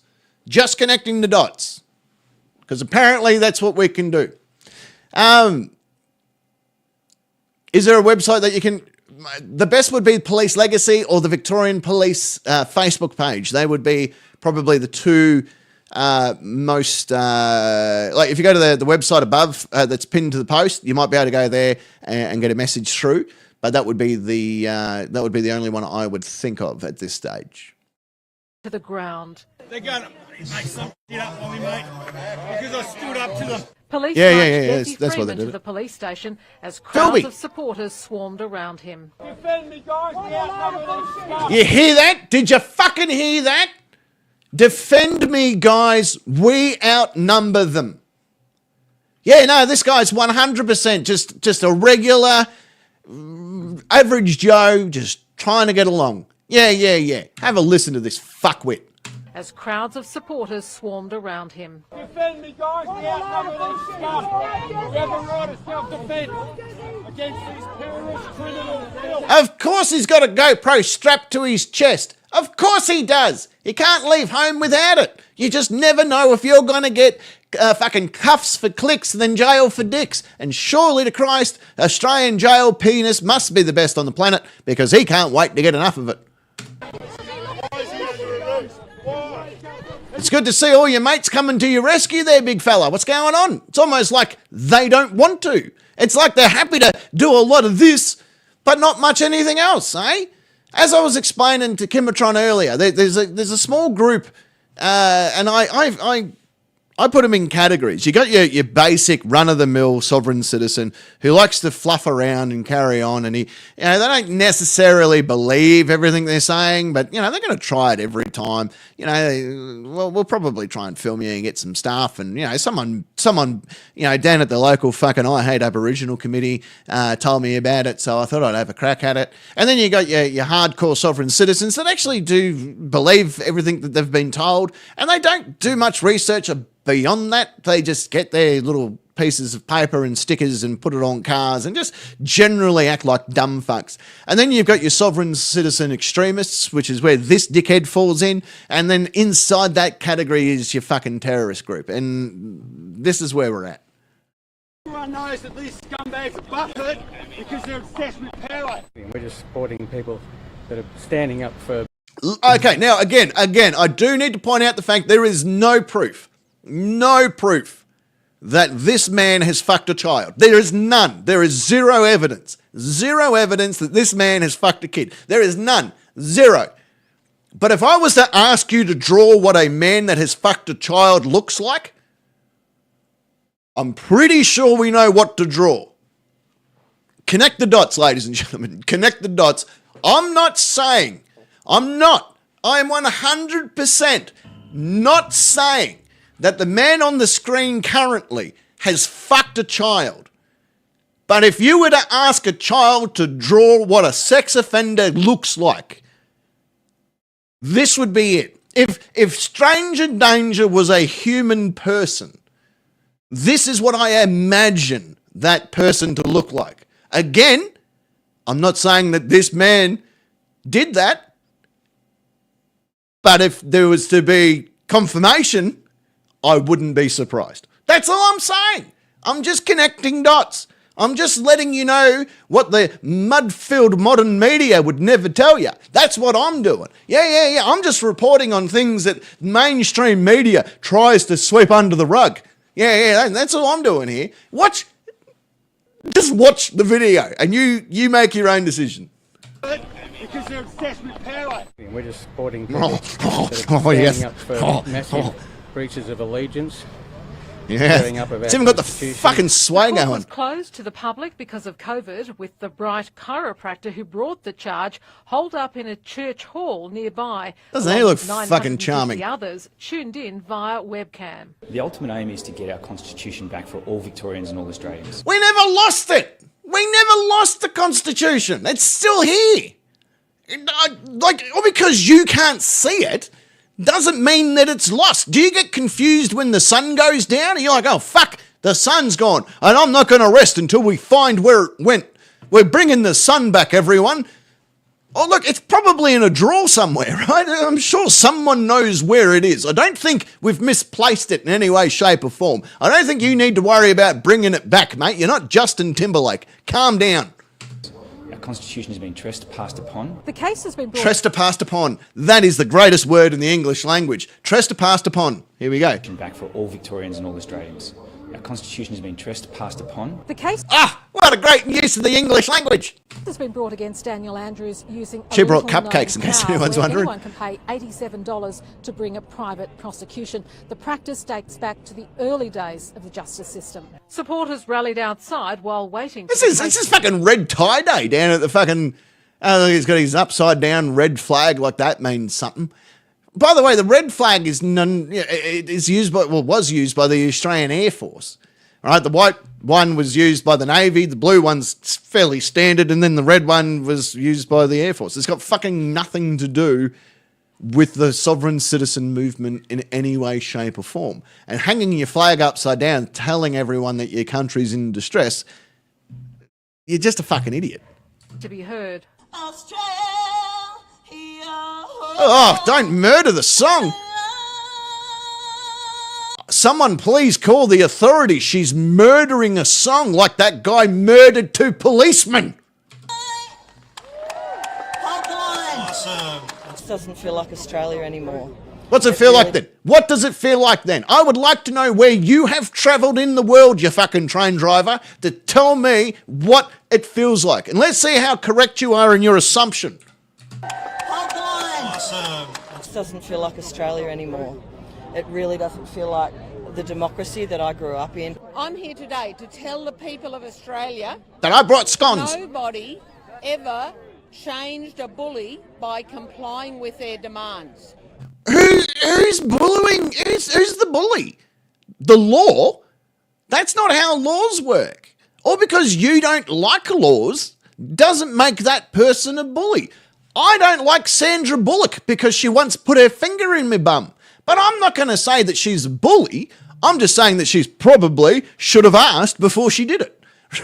That's all I'm saying. And I want you to know I buried the hatchet with Sandra Bullock too. We got on well now. But at that time, there was a brief moment in history where I'm like, whoa, what are you doing? And she's like, what? Because he's on a criminal charge, whether it's trying to be dismissed or it gets adjourned, he cannot sit in the Parliament as Premier. Daniel Andrews wasn't required in court to answer the charge. The case was dismissed, but Anthony Herman has now threatened to include 130 politicians in a new treason case. Of course you are. We are going to never give up. Thank you very much. In case you're wondering, he gave up, by the way. He gave up pretty fucking quick. His mate, on the other hand, took it to a whole different level, but he gave up. Helen Ballard, Prime 7 News. Helen Bella? What a fucking name. What a name. Hey, do you guys know Helen Bella? Fucking hell, what a name. What a good name for a reporter. All right, so there's one of his arrests. Let's, I wonder if he's got a fucking face. I wonder if he's got his own YouTube channel. He would, if he's got a fucking thingo around his neck.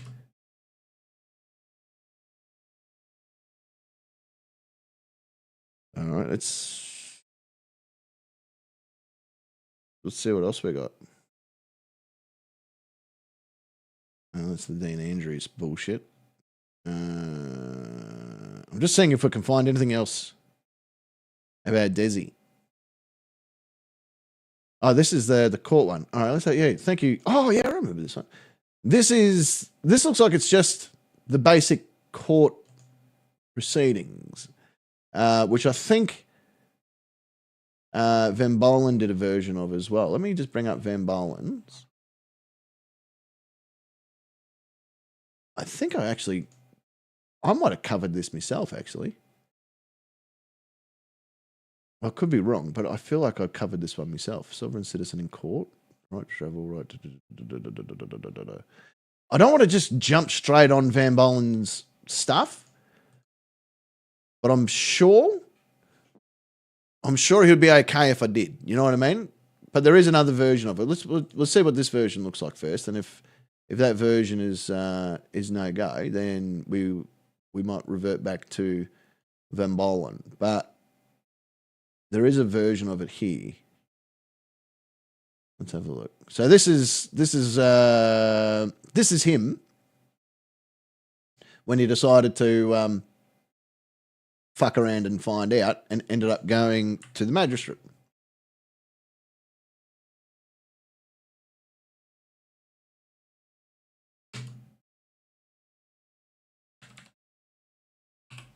All right, I'll bring that up.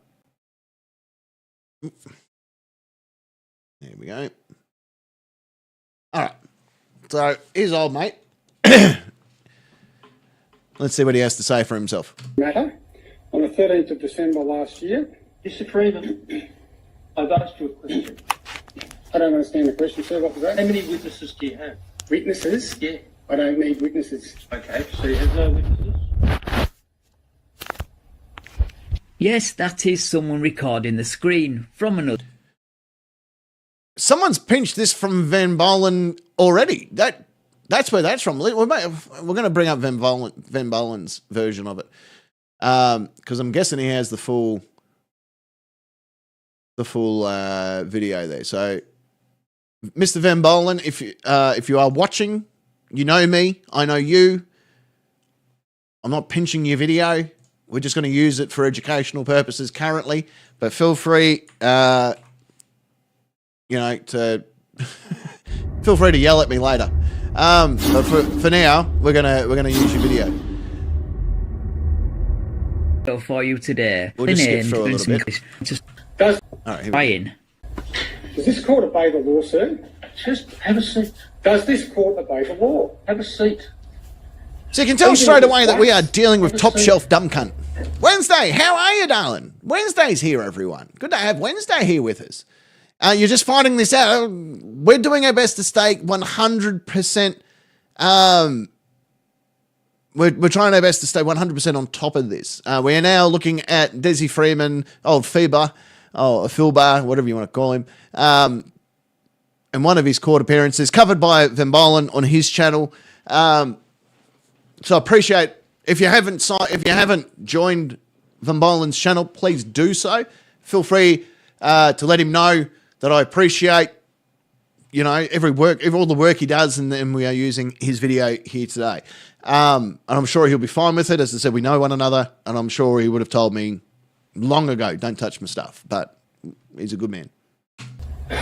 Mr. Prosecutor, how many police witnesses? 4, Your Honour. There's Miss Quinn, Gary French, Walker Vance, and informant Borwich. So 2 police and 2 civilian? Some do, but that's more higher up the food chain, James. And how are you, James?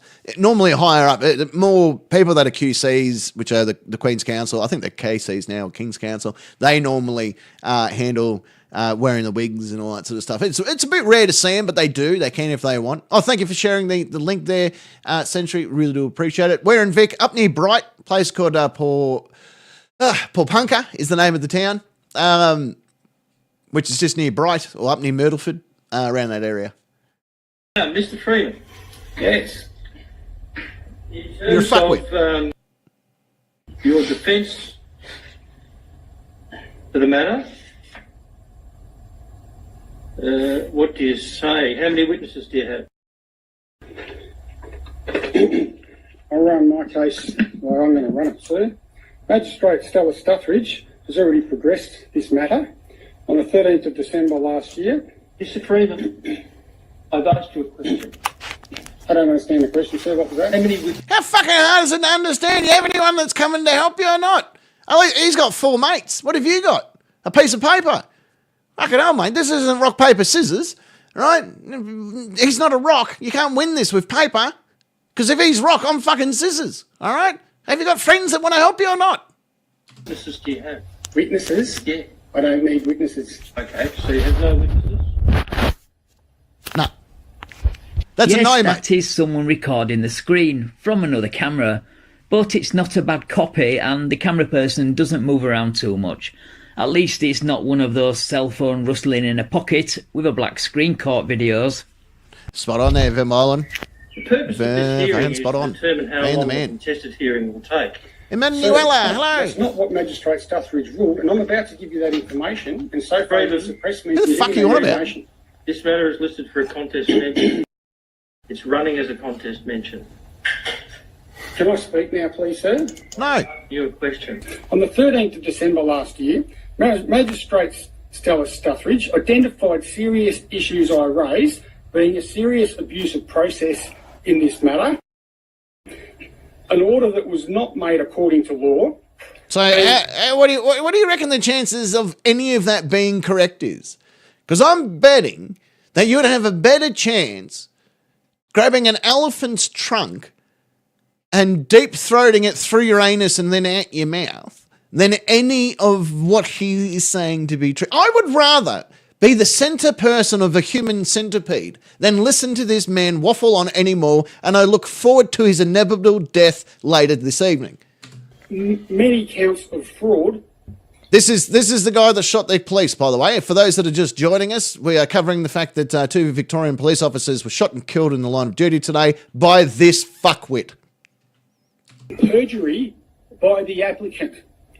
As a result, I've implemented a voir dire that this case cannot proceed until these matters are dealt with. Did you say you implemented a law? Magistrate Stella Stuthridge, who allocated a hearing, which is now a year later, this one, and she specifically said that Magistrate Cottrell is not to sit on the matter because he was the one that caused the problem, that Magistrate Watkins cannot because he isn't biased, and that you cannot either. And then the registrar, Sam out there at the front, told me 3 weeks ago that you're one of the magistrates that had recused yourself from this matter.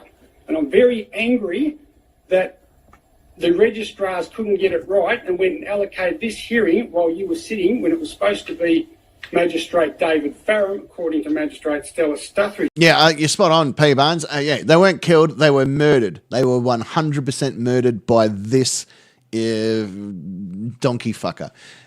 He's not even good enough to be a fucking goat fucker. He's a donkey fucker. She also stated in the court, on the record, which you need to check, prosecutions are on notice that the hearing will be an application to strike the matter out, nothing else. She said it is booked in for an application. Prosecution's just switched off, hasn't he? The sergeant there, he's the prosecutor. He's just switched off. He's like, I don't give a fuck.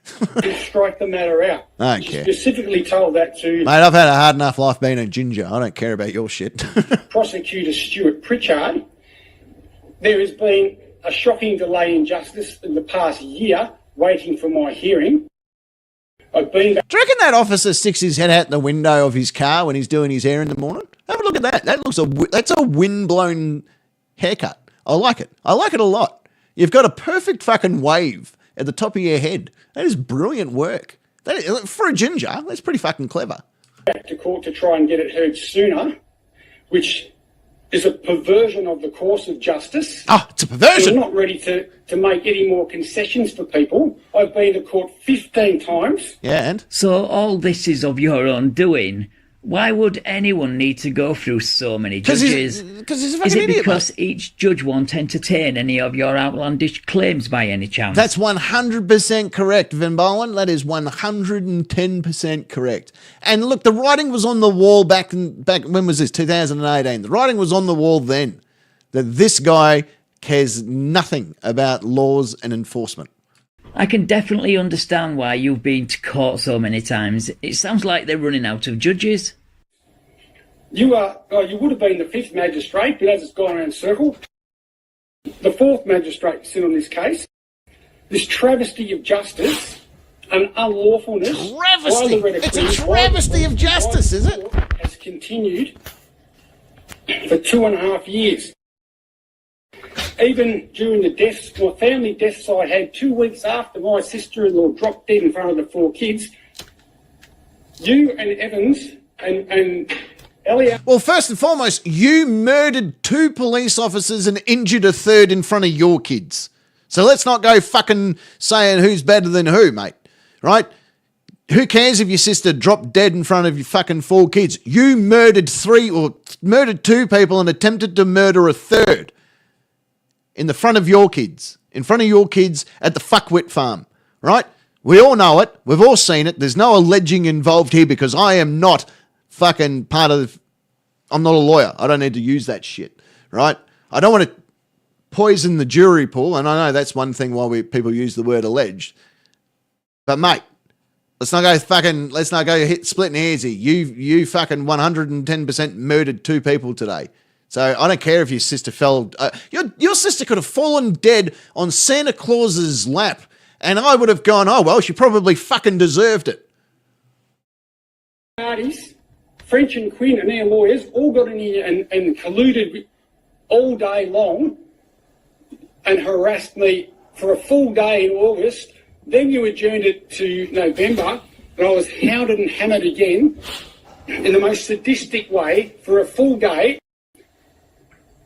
And then I still didn't get the matter resolved because this court is still unable to resolve it according to law, which would only take 5 minutes. I wonder why the court doesn't have 5 minutes to address all his issues.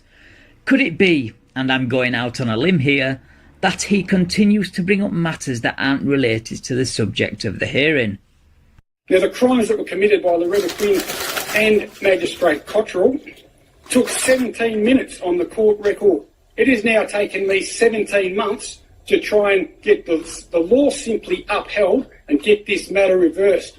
And I can assure you, I am extremely angry and extremely determined, and I have no more concessions or grace left for anyone involved, and am ready to launch private prosecutions against anyone who breaks the law in the court today. Now, I have the laws that are being broken, sir. Freeman. Shut up. I'm being cut off, yeah? Okay. Magistrate Stuffridge has made no orders in this matter. The matter is listed for a contest revision today. So you're going to railroad me again, okay? I have no evidence that what you say is correct. So, in terms of not calling any witnesses, it would appear to be a factual argument. Correct, sir. I have evidence to give on the stand, sir. Well, it's a question of factual argument. I have evidence to give up there to this court. That's my right. Hey. Oh, yes, it is today. It is my right to a fair hearing. 2.5 years. Well, this needs to go to the Supreme Court. Do not adjourn this case, sir. You will be perverting the course of justice, and I will... Yeah, that's not how justice works. G'day to Major... who we got there? Scarism. Welcome to the channel. As you know, I normally do comedic stuff. Today we're breaking down exactly what's taken place. It's a terrible story out of my home state of Victoria. A sovereign citizen by the name of Desi Freeman, or AKA his real name, Desmond fucking Philber, or Philby, whatever you want to call him, has murdered in cold blood 2 police officers and injured a third during an execute of a search warrant today. He is now currently on the run in Australian bushland or wilderness, and the police are actively trying to find him.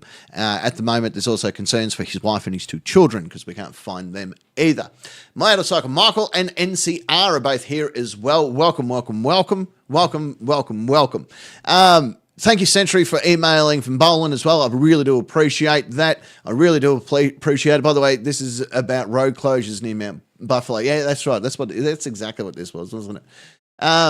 Prosecute you. Perverting the course of justice is an offence committed when a person prevents justice from being served on him, herself, or on another party. The judge adjourning the hearing is not a prevention of justice, it's delaying justice, which is normal practice, especially in a case where the court can't move forward because they have a sovereign citizen who is doing a terrible job of representing himself. What's the matter for you? No, How long will this matter? We found the only thing he's good at, and that's murdering police officers. At least a day. At least a day, Your Honour. This court has constructive knowledge of perjury being committed. You'll be aiding and abetting that if you proceed. You'll be in breach of Justice Gaudron's rulings in the High Court, Nicholas versus the Queen, 1998, by proceeding in a matter that is an abusive process, and where there are other serious matters raised which have been identified by a previous magistrate. Yeah. You cannot proceed in this matter by ruling of the High Court of Australia. Well, yeah, he can, because you're not going to believe this. This is true. A magistrate. So, yeah, no, he can absolutely do exactly what he is currently doing. Okay, Electric Light is what I say here. G'day, buddy, how are you? The Motorcycle Michael's here too. G'day, Motorcycle Michael. Electric Light is here as well. Technically, we can't. We have strict gun laws. We got strict gun laws. Doesn't mean that you can't have a gun. You just need to go through the processes to get one. You can't carry a gun. You can't. Guns are normally used for either sporting or hunting. End of list. That's all you can utilize them for. So it's not impossible to get a firearm, but there are conditions attached. I'm doing a lot of umming and ahhing tonight, aren't I? But yeah, that's it in a nutshell. This fuckwit has killed and murdered 2 Victorian police officers and injured a third, and currently on the run. 2 officers. It's rare, and I really do mean rare, for us to lose police, let alone 2 at once. So, you know, it's a national story, that's for sure. The magistrate acting oppressively or when interested. I have a right to a fair hearing and I have a right to justice. If I do not get it, this proves that this is not a court of competent jurisdiction and you will be prosecuted, sir. For the Supreme Court is listening to this recording in the future, take note the magistrate Dunn is not allowing me to have a fair hearing, is obstructing justice. We've taken notice, mate. We just don't care. And is in breach of the law. By adjourning the hearing, because even the highest courts have that ability, you are not allowing yourself to have a fair hearing by not following the court procedure. So I have an hour allocated for this hearing. I want to get up on that stand. Oh, what the fuck was that? Someone just subscribed. Who just subscribed? Whoever just subscribed, thank you. Welcome to the channel. G'day, Greg. How are you? Welcome. And give some evidence. No, you're not. Okay, well, you're perverting the course of justice. I've had enough of it. You're acting oppressively and when interested, in breach of the Crimes Act. Which one? Which Crimes Act? Are we talking which particular part of the Crimes Act? By the way, we need to know. No, sadly, we don't have the death penalty. Sadly, we don't. It was taken away quite a while ago. But yeah, we don't have it anymore. The worst thing, the most this bloke will get, especially being in the state of Victoria, is probably 25 years. Are you available on the 5th of February? No. You cannot win with soft sits. They want everyone to dance to their tune. And when the courts deny them, it's because they are corrupt. Because of course it is. Anyway, this is the part we all came here for. So you have constructive knowledge of crimes committed in this court. You are now aiding and abetting them. Are you available on the 5th of February? Peter Dunn, I arrest you for aiding and abetting. I arrest you for acting oppressively and when interested and perverting the course of justice. Yeah, righto. You must stand down. You are now in my custody and under arrest. You are not free to leave. Just mind asking. For the Supreme and High Court Justices listening to this recording in future, take note that the magistrate is under... I guarantee you they have never heard this dog. I guarantee it. Up until today, they've probably never heard your fucking name. Right? So, no, mate. And you can't just arrest a magistrate because you want to. That's not how arresting people works. Not only that, if you're going to be a sovereign citizen about stuff, you didn't even read him his Miranda rights.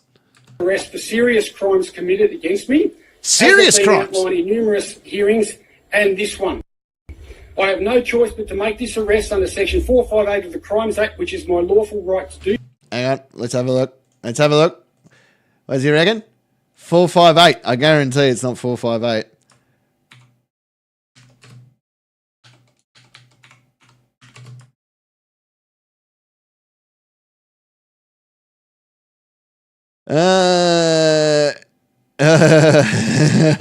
Righto, mate. Section 458 of the 1958 Crime Act. Person found committing an offence may be arrested without warrant by anyone or any person. Any person, whether a police officer or not, may at any time without warrant apprehend or take before a bail, justice or magistrate's court to be dealt with in accordance to law or delivered to a police officer to be so taken. Any person that's found committing any offence, whether an indictable or a offence punishable by summary or conviction, whether he believes on reasonable grounds that the apprehension of that person is necessary for any more of the following reasons: to ensure that the attendance of the offender before the court of competence jurisdiction, to prevent public order, to prevent the continuation or repetitive of the offence or the commission of any further offences, and for the safety or welfare of the members of public or the offender. Right. Does any of that fucking stand up right now for what's taking place in that courtroom? Because I'm betting it didn't. I'm betting that it doesn't meet any of the burden of proof there. So, this case cannot proceed. Right, who's the highest ranking police officer here? Probably the sergeant. Right. No. So you're obliged. Excuse me, you're obliged to make an arrest. Excuse me, A Mr. lawful Freeman. arrest has been made. Mr. Freeman. I love it. The cop's like, nah. you're fucking stupid, mate. Nah, I'm not doing that at all. Right? Not only are you a murdering fuck, but you're also completely retarded. Excuse me for a moment. Please. 5th of February at this court or at Juliet, at this court or at Myrtleford? A citizen's arrest can be made when a member of the public witnesses a crime occurring and no police officer is available to apprehend the offender. So Section 458 doesn't give you the authority to arrest a sitting magistrate or an on-duty... And what are we going to do anyway? We're going to take him to his office. You're going to take the magistrate to a magistrate. He's fucking sitting right there. Police officer. By the way, I love how the magistrate just ignored all that nonsense and just carried on with procedure. He's like, yeah, I'm not listening. He's like, yeah, Willie can hear you. Willie don't care. I don't know now whether it's Myrtleford or is it 5th of February Myrtleford Day? Okay, 5th of February at Myrtleford. Mr. Doss, I arrest you as well for malfeasance of public office and refusing to do your duty. Oh, okay. All right. Are you under arrest too, are you? Charges will be added to that. Okay. So for the court record, for the Supreme Court and High Court, just as it is in this recording, they're not listening, you're both mate. under arrest. This matter has stopped. You are not free to leave. You are in my custody. If you leave, you will be escaping lawful custody and resisting arrest. That's the law under Section 458 of the Crimes Act, which I am entitled to enact. I think that's your according to the circumstances. That would be your interpretation. What you want, yeah? All right. Well, no, but just because you say so, Mr. Freeman, doesn't mean it's right. 5th of February. It's amazing how that works.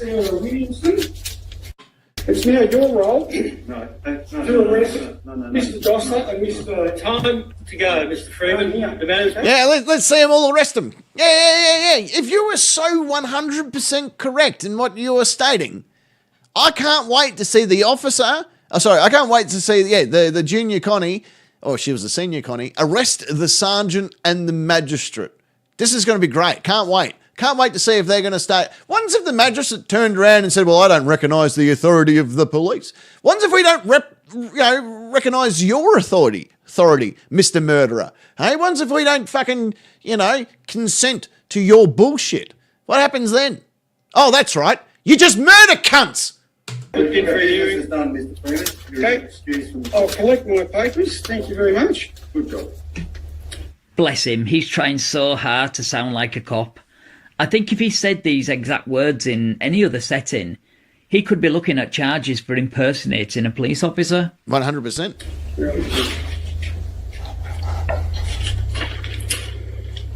Absolutely disgusting. Yeah, well, shit happens. Now, where's Barnesy going? You need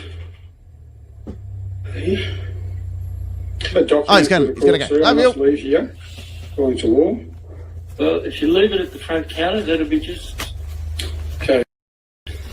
Because you are under the Criminal Code Act, Section 83(4), because you are using force and intimidation to interfere with my Australian democratic and political right to have my case heard. Off you go, Mr. Freeman. Off you go. Fuck out of court. Time to leave. Time to leave. Time to leave. Grab your papers and off you go. So all of you police in the courtroom and magistrate are arrested according to law. This will be taken up in the Supreme Court. Is there enough handcuffs for everyone? I'm now under duress.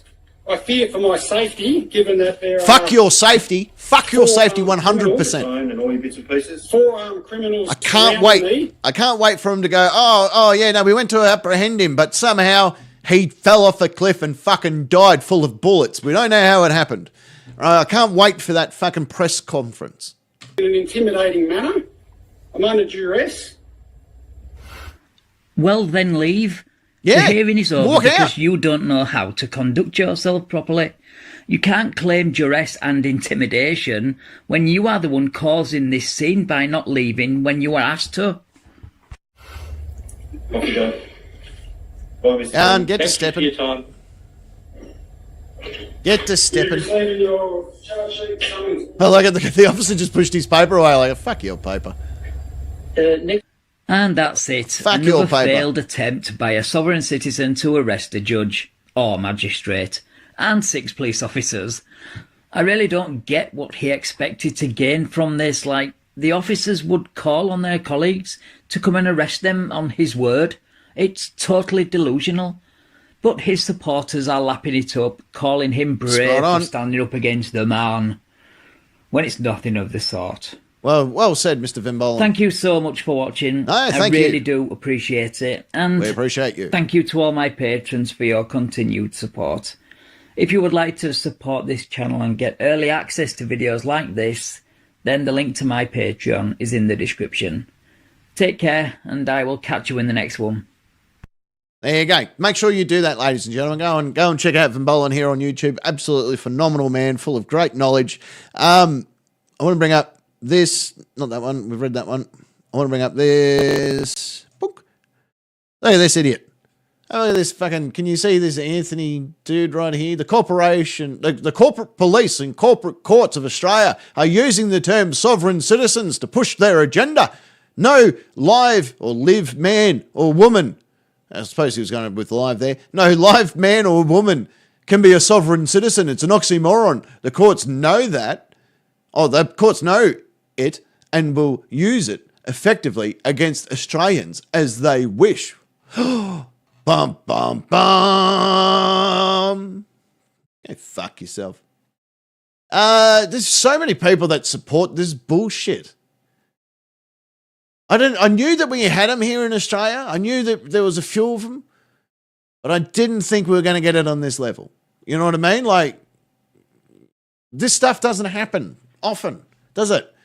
But yet here we are. Here we are again, having to watch this shit once more on our screens. And it's ridiculous. It really is ridiculous. So there's all this, there's just all this shit that's happened. And it's just getting worse and worse and worse. And sadly, we've lost 2 members. And, that's unforgivable. No matter what the situation is. It is just unforgivable. I'm going to keep scrolling through. I'm going to see what we can find. I don't think there's been much more of an update going on. I can't see any real new updates. I'm just having a scroll through what we've got here. The Victorian, that's the retirement fund. Thank you for pinning that message. I'll see if we can find something else with it. Let's bring this back up. Oh, where's my news? We'll bring up the news again. All right, we'll put that there. We'll bring up. All right, so that's the compound that he, not the fuckwit farm as I refer to it, that he was hanging out in. So we believe that the tip of the property is where the incident took place, somewhere in that vicinity. In this sort of vicinity right there. We believe maybe just even here, but this house has been seen a few times on the news. So this is where they would have come up. As you can see, the road breaks into 2. We've got all these different little fucking mud houses and bullshit stuff. And there's the bus. There it is there. There's the bus. That's the abandoned bus. There's 2 buses, one there, one there. That is one. Don't you reckon? What do you guys reckon? Do you reckon that looks like a bus? Looks like it's got an air conditioner on top of that. Or is this the bus down here? That looks more caravan. Oh, that could be the bus. It's hard to tell, isn't it? That could be the bus. Either way, there's a bus on the property that he was hiding out in when the attack took place. So you got More cars here. That's just another car. They just look like shipping containers, don't they? Over here.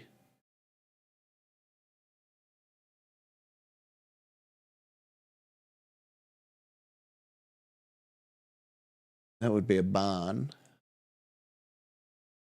It's hard to tell what's in under these trees either. And that's the house. I don't know. What is everyone's thoughts? What do you see when you see that? I don't know. It's hard to fucking tell, isn't it? No, they haven't caught him yet, T. Jefferson, not from what we can tell. We are still scanning and seeing what we can find, but we haven't found anything new as yet. So far, only the compound, and that's all we know where we're up to.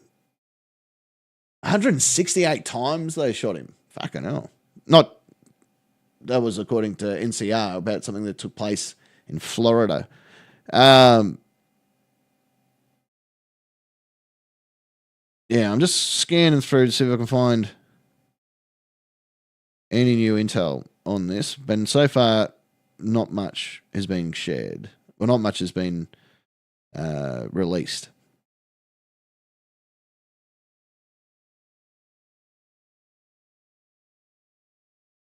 Just having a bit of a gander.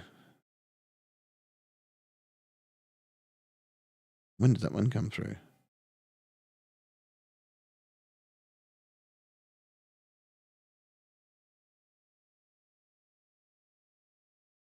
All right, there's a news update on Twitter.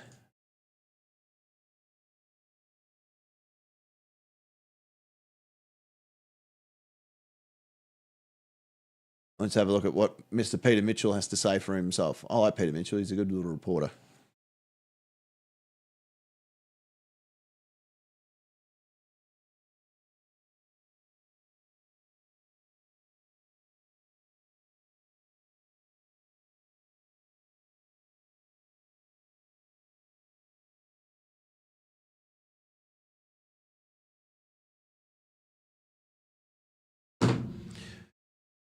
And the other thing to point out too, his family is missing and it's raining.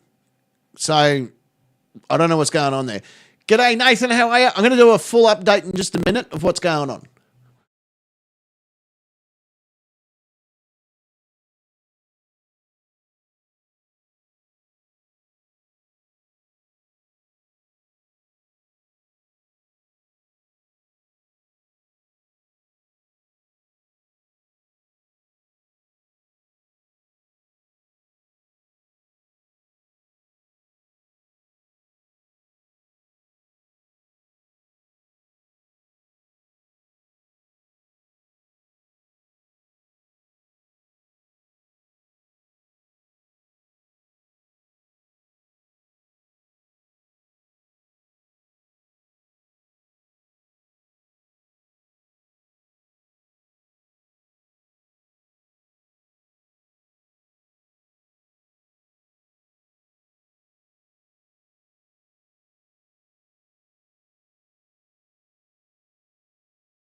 Oh, sorry.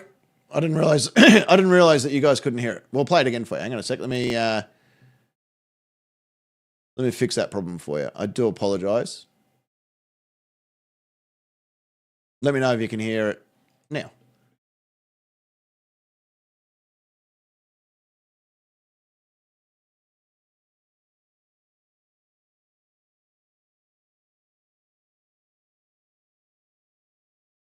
Can you guys hear it now? Has that helped?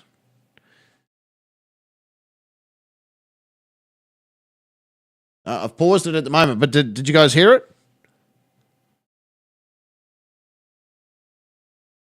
Hopefully you guys heard it.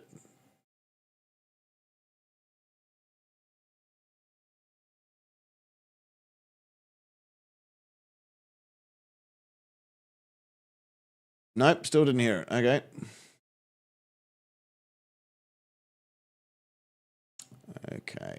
Okay. All right, let me see what I can do to fix this.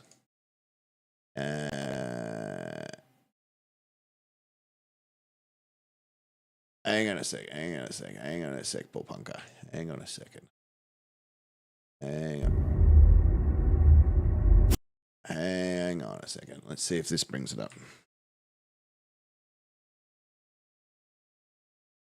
All right. Let me see if this worked.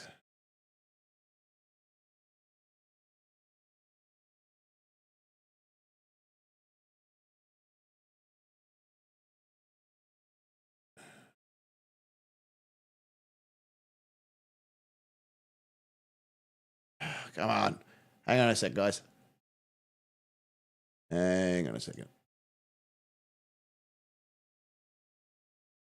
Hang on. Jeez, now I really am starting to sound like Steve Lookner. Fucking hell.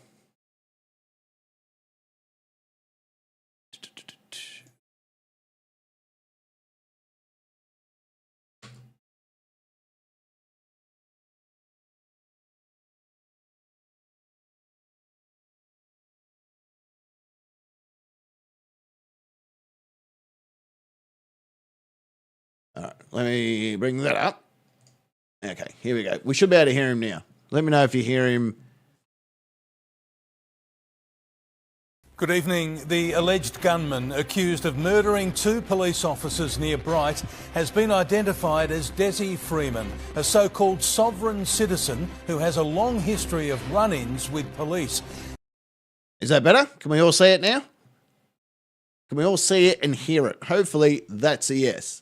I'm hoping that's fixed the issue. I'm still learning how to do all this type of stuff off the fly so we can see how it's all going. Okay, cool. All right, cool. All right, we're all good. All right, let's keep rolling.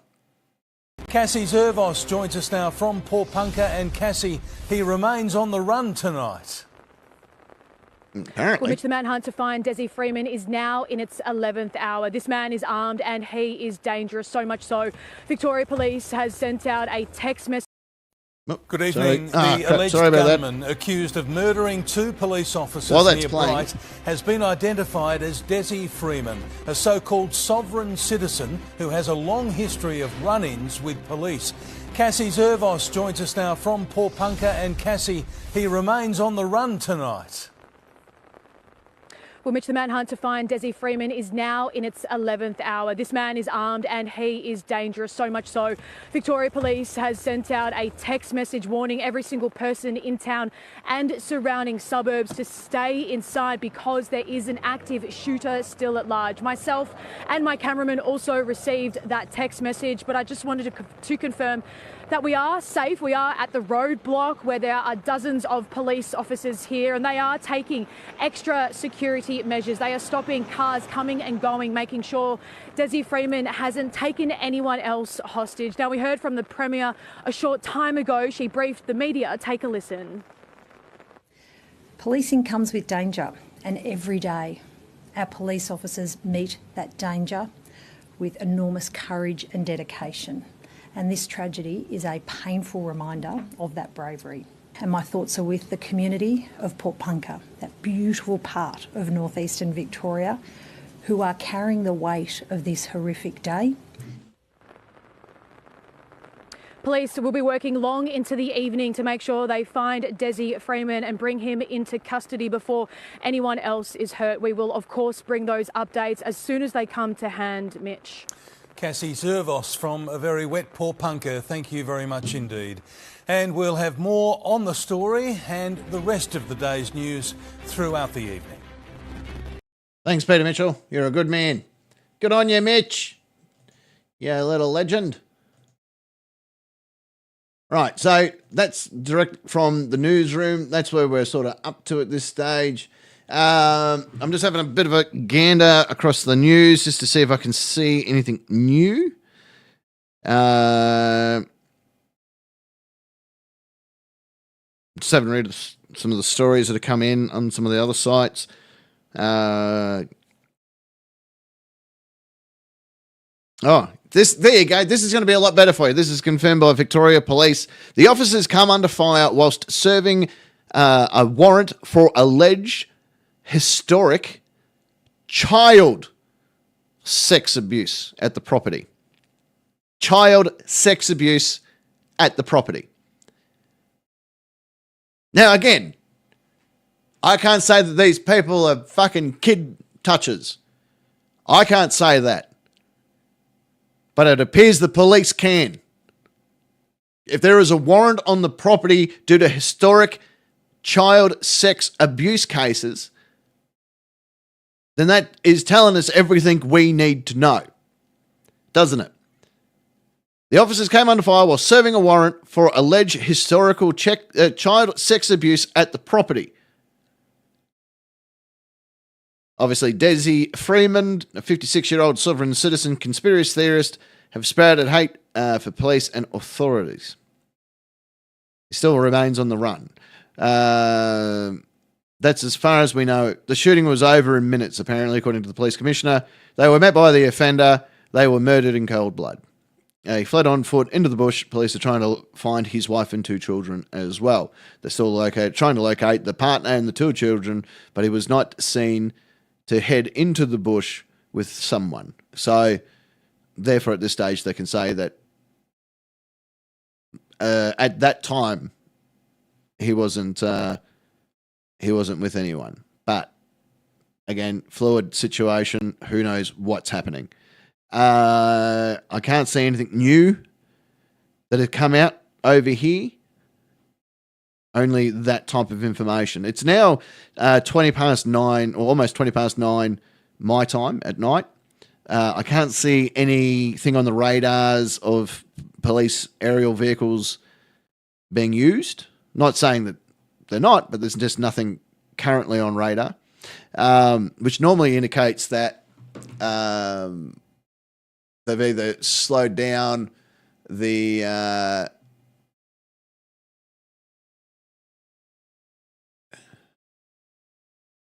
isn't that being shown?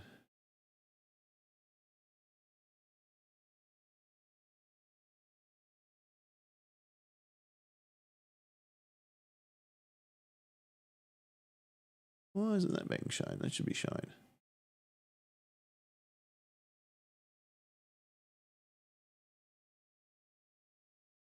Why isn't that being shown?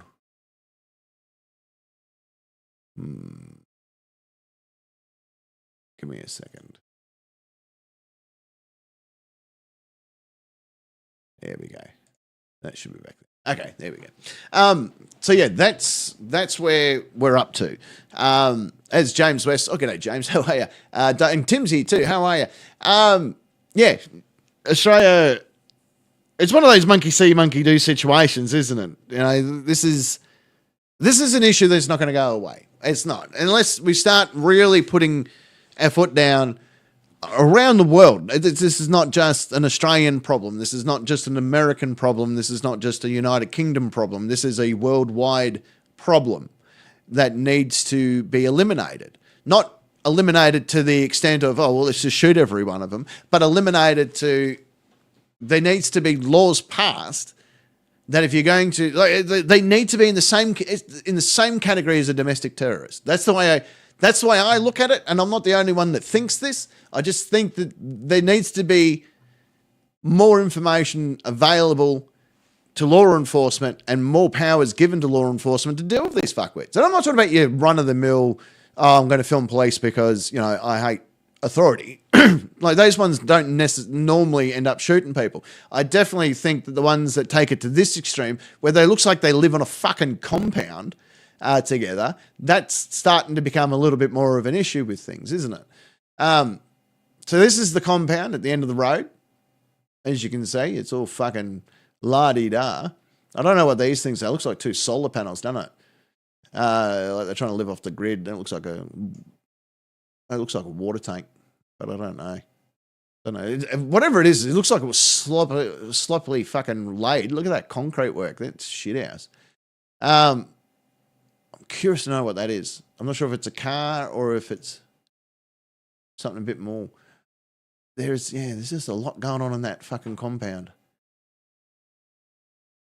There's just a lot of stuff going on there. Oh, latest in, thank you, Mippet. Let me bring it up and have a look. Oh, here we go. When was... Okay, all right. Let me bring this one up. Mippet, thank you very much for sharing this. Is another little video from Channel 7. We'll have a look at them, see what they have to say about the situation now. We'll bring that one up. Let's...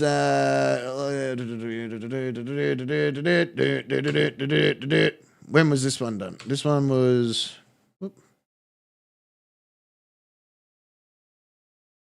I'm guessing this video was only done recently.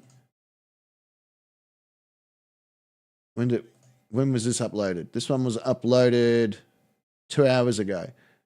2 hours ago. Have we already... I think we might have seen this one. Oh no, this has got a different thing in it. Well, we'll see what they have to say. This was about 2 hours ago. This video came to light, so we'll have a look at it. See if there's any more info here.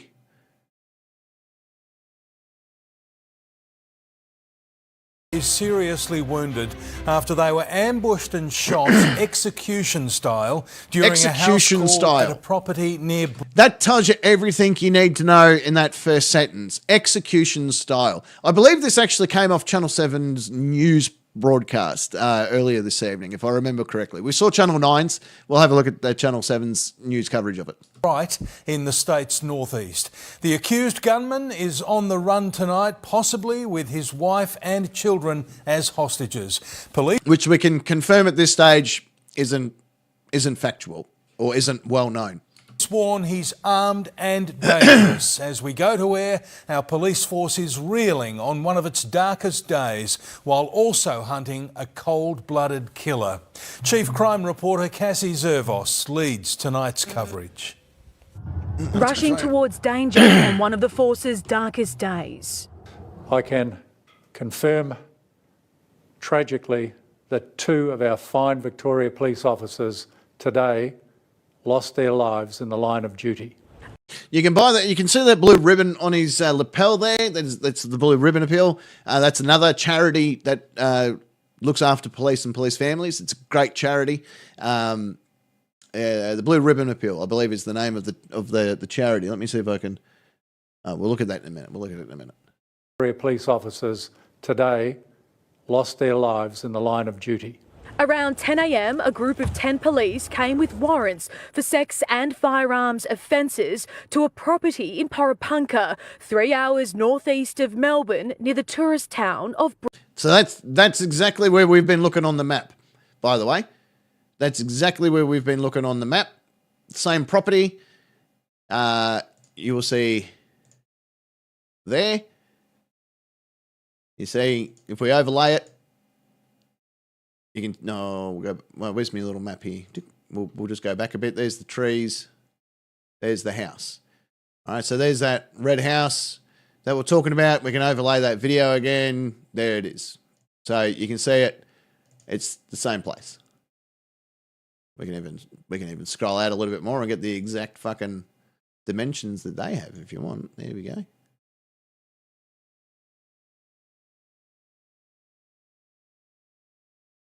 Same place. All right, back to our video.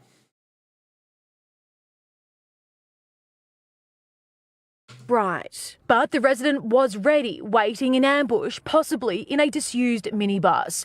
He opened fire, executing 2 officers in cold blood. One was due to retire next week. Life is precious, and I've been involved for 17 years investigating the loss of life and seeing the heartbreak in families. A 3rd officer took a gunshot to the upper leg. He survived. Then the shooter, identified as Desi Freeman, fled, taking at least 1 police-issue firearm with him. Okay, so it's confirmed. It's confirmed he's taken one of their police firearms with him. So not only has he shot him, he's fucking stolen off him at the same time. We're going to obviously taken their gun with him out into the scrub. Manhunt. Initially, there were fears he'd target locals. Just after recess, There it is. Thank you so much for sharing that one. There you go. The Blue Ribbon appeal. That is fantastic. The Victorian Police Blue Ribbon Facebook page. If you want to get messages to police, that is probably another great way to do so. So between them and Police Legacy, they are the two main charities. we received news that we needed to go into a lockdown. Terrified parents were left to wait and worry for hours. It's just the kind of thing you don't expect it to happen. But just very the BBC are now reporting it. Updated all day. There you go. Yeah, there you go. Shugs has just informed us that the BBC are covering it live from London, and at least 2 UK papers have it as breaking news. There you go. Okay, well, we were here first. Been great. At 11:18, the Air Wing landed at police headquarters to pick up elite specialist operations group There it is, old Black Betty. This afternoon, they were joined by tactical officers from New South Wales. By then, the suspect had fled into the forest, taking his wife and children as hostages. The group chats. Which is something, as again, we need to point out, the police commissioner has come out and stating that may not be correct. Started to light up with, saying there was gunmen on the loose. In the air, a helicopter equipped with an infrared camera scoured the bush, searching for heat signatures. We have deployed all specialist resources into the area to arrest. We've even got the Girl Scouts out there. The alleged gunman has a long history with police. They're going to make some shit up on me, mate, because I stood up to them. Arrested at an anti-government protest in 2021. We have a right of self-defence against these terrorist criminals. In 2024, he verbally abused a judge in a case about refusing a roadside drug test. On another occasion, as part of the sovereign citizen movement, he tried to arrest a different judge, and he's publicly compared police to Nazis. Everyone knows that these scumbags are butthurt because they're obsessed with power. 7 years ago, Freeman called the police to the property in a neighbourhood dispute. That chainsaw incident, breaching the noise abatement notice, and Senior Constable actually said to me that he'd never seen a case so bad out here. Tonight. Yeah. That's righto. That's exactly what he did. Oh, fuck me. We'll have a look at this in a minute. Someone's gone, Twitter's gone full Alex Jones. They're almost saying that the Victorian police have turned the friggin' frogs gay. They're getting right into it now. It's a false flag operation. He remains on the run. To the people of Porapunka, a message of reassurance from the police chief. That we will do everything to bring this person into custody so that your community is safe. And Police Chief Commissioner Mike Bush is providing this update live from Wangaratta right now. Which we saw earlier. The word tragic doesn't begin to describe what occurred today in our community at Porapunka. The community and the police family are grieving tonight. I'd like to share some details with you. Firstly, I want to acknowledge our fine and brave officers that lost their lives today in the line of duty. One of those officers was a 59-year-old detective. The other officer, a 35-year-old senior constable. One of our other good officers was a detective. He has been shot and is currently in surgery, being treated. His injuries are not life-threatening. In terms of the current situation, the suspect for this horrific event is still at large. We believe he is armed. We have deployed every specialist resource into this area to locate him. It is our priority. Our priority is to arrest him, to ensure that he's held to account for the actions, but also very much to bring safety and security to this community. Twitter is 100% accessible. That is 100% correct. Hundreds of police resources assigned to this very important task. I would like to ensure the community that we're doing every effort. I do ask members of the community to stay indoors, take care of themselves. If you see anything or hear anything that concerns you, please ring us at the local station, 000 or Crime Thank you, Stop. News NCR. I really do appreciate it, brother. I would like to talk Yeah, Tim, he does talk a to the bit police slow. family and the loved ones I think he's being methodic so no one of messes our his lost words and up. fallen officers. Myself and every member of Victoria Police are with you at this moment. Our hearts go out to you. We thank those courageous officers. In fact, we thank every police officer who comes to work every day to keep their communities safe, knowing that these things can and do occur. So we are with our officers every step of the way. And we will do everything to look after the families of those officers. I have received messages from all my Commissioner colleagues across Australia who feel this as much as we do. And they send their support and love and offer every assistance also.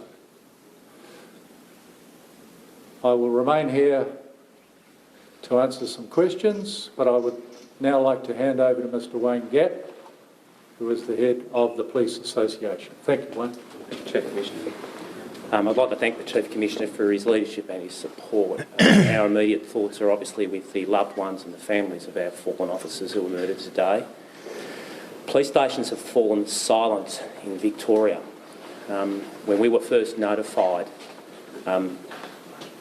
there's a shocking and eerie feeling of dread and indeed a sense of not knowing what to do, and that's something that's being echoed in every police station across this state right now. I think a lot of us are Wednesday, to be honest with you. I think a lot of us are very upset by what's happened. And I'm angry because this channel and myself cover this shit. Like we make fun of these idiots. We fucking, insult them and bring them down to a level and all that sort of stuff. And this is how dangerous they can get.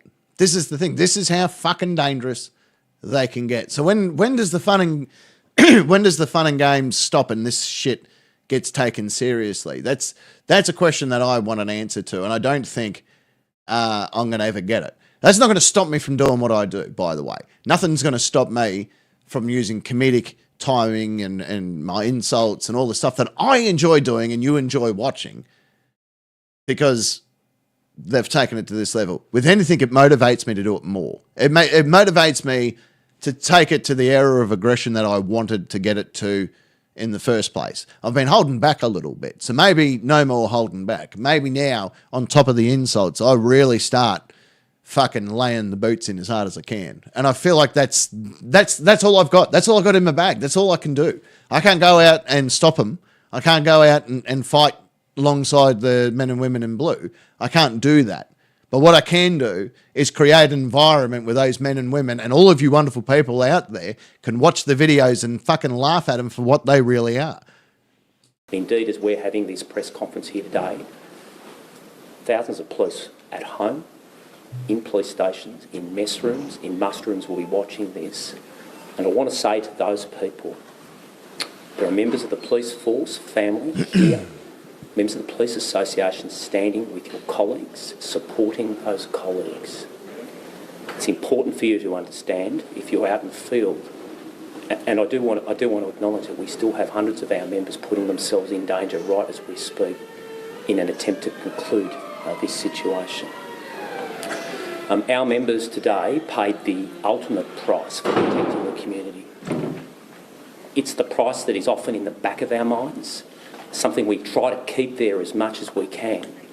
Sadly, on days like this, it comes to the surface, it comes out. In fact, it's too clear, too clear. Police officers today across the state will go home. They'll crash at that point.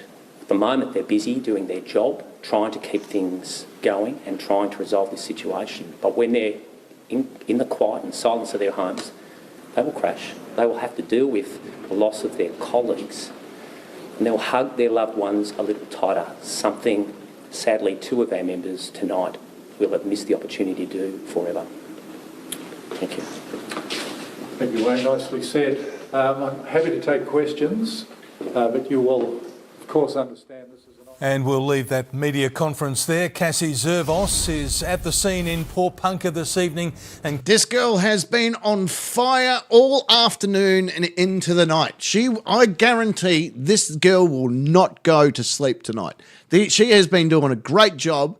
She's from Melbourne, so she would have had to have, or she could have even been from Wodonga. I don't know where she's stationed, but she's had to travel to this town. And bear in mind, most country towns are shut now, right? Come 8 o'clock in most country towns, it's shut. That's it. You're lucky to see a light, let alone anywhere to get something to eat or anything like that. You know, she's going to have to rely on finding public toilets. Unless she's going to go running out into because she's behind the police line, so she's not even in the staging area of where Victoria Police have set up their control centre. So if she wants to have a bit of a whittle, she's going to have to do it behind the back door of the car. Which, by the way, in Australia, you can wee with your left door open on.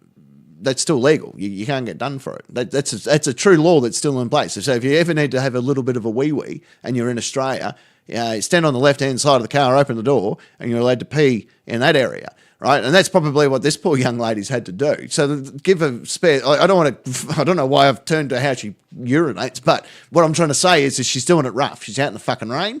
She's out in the cold, and she will probably not leave the site until the daylight hours and she gets replaced. If she does, the most she's going to do is have a sleep in the van. So, you know, hat goes off to a young lady like that, putting in the hard yards to fucking get the information out there. G'day, Illusion. How the hell are you, mate? Good to have you here. Again, we're not doing this as a comedic take on things. We're doing this as what we see is what we get, and that's what I want to do here. Yeah, you're right, Wednesday. You're not allowed to wee whilst you're driving. It's not a smart idea to open a car door whilst you're driving to have a little bit of a wee-wee, or as Mippet puts it, you know, copping a squat, which is another great term for it. Fertilising the fence. You know what I mean? Like there's a whole bunch of stuff that you can't do, especially whilst you're driving. Very dangerous, actually. You can stick your bits out the window. There's nothing wrong with that. It's probably not against. Well, it probably is against the law, but. You know, if you've got your gash flapping in the breeze and you're squirting a little bit of a wee-wee, I think there's more concerning problems to be worried about, apart from your vaginal starfish pushed up like a Garfield fucking thing. Cassie, the town is still in lockdown.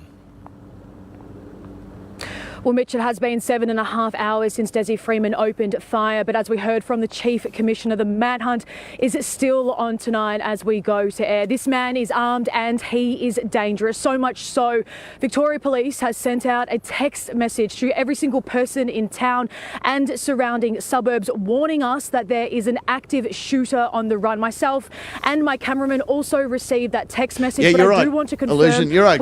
And that's why I'm doing it with a little bit of comedic flair on it as well. And I wasn't even, like, bear in mind, we've already done a live stream today where we break down a video. I was going to work on a video. I was going to have a nice video out, you know, by this time, so you could all enjoy me taking down another sovereign citizen. And then this incident happened. This happened whilst we were on the first live stream, but I didn't find out about it until I walked out of the office. And I'm like, well, fuck this. We need to go back. We need to come back on air because we need to inform people. But I'm going to do my best, man. I'm going to do my best to try and keep it light as well as serious, and we'll see what we can do. We are at the roadblock, so where we are is the safest place to be right now. We are surrounded by police officers, uniformed officers and plainclothes detectives, as you can see. Now, earlier we saw them stopping vehicles coming through as a precaution just to make sure that gunmen... That's your SES team right there. Remember I was talking about SES guys? they're the volunteers. There they are there. They're starting, we've got 3 or 4 vehicles already there. They're starting to set up marquees to keep the coppers warm and all that sort of stuff. They will, they have access to lighting rigs and, they can set up staging areas. They have equipment there that's designed for Australian wilderness as well. So there's all that sort of stuff there that the SES people have. And as I pointed out, all of them people right there that you see in the orange are volunteers. These are people that made the decision to leave their families for a greater reason this evening. And here they are assisting the Victorian Police, Fire and Ambulance Services so they can do their jobs correctly.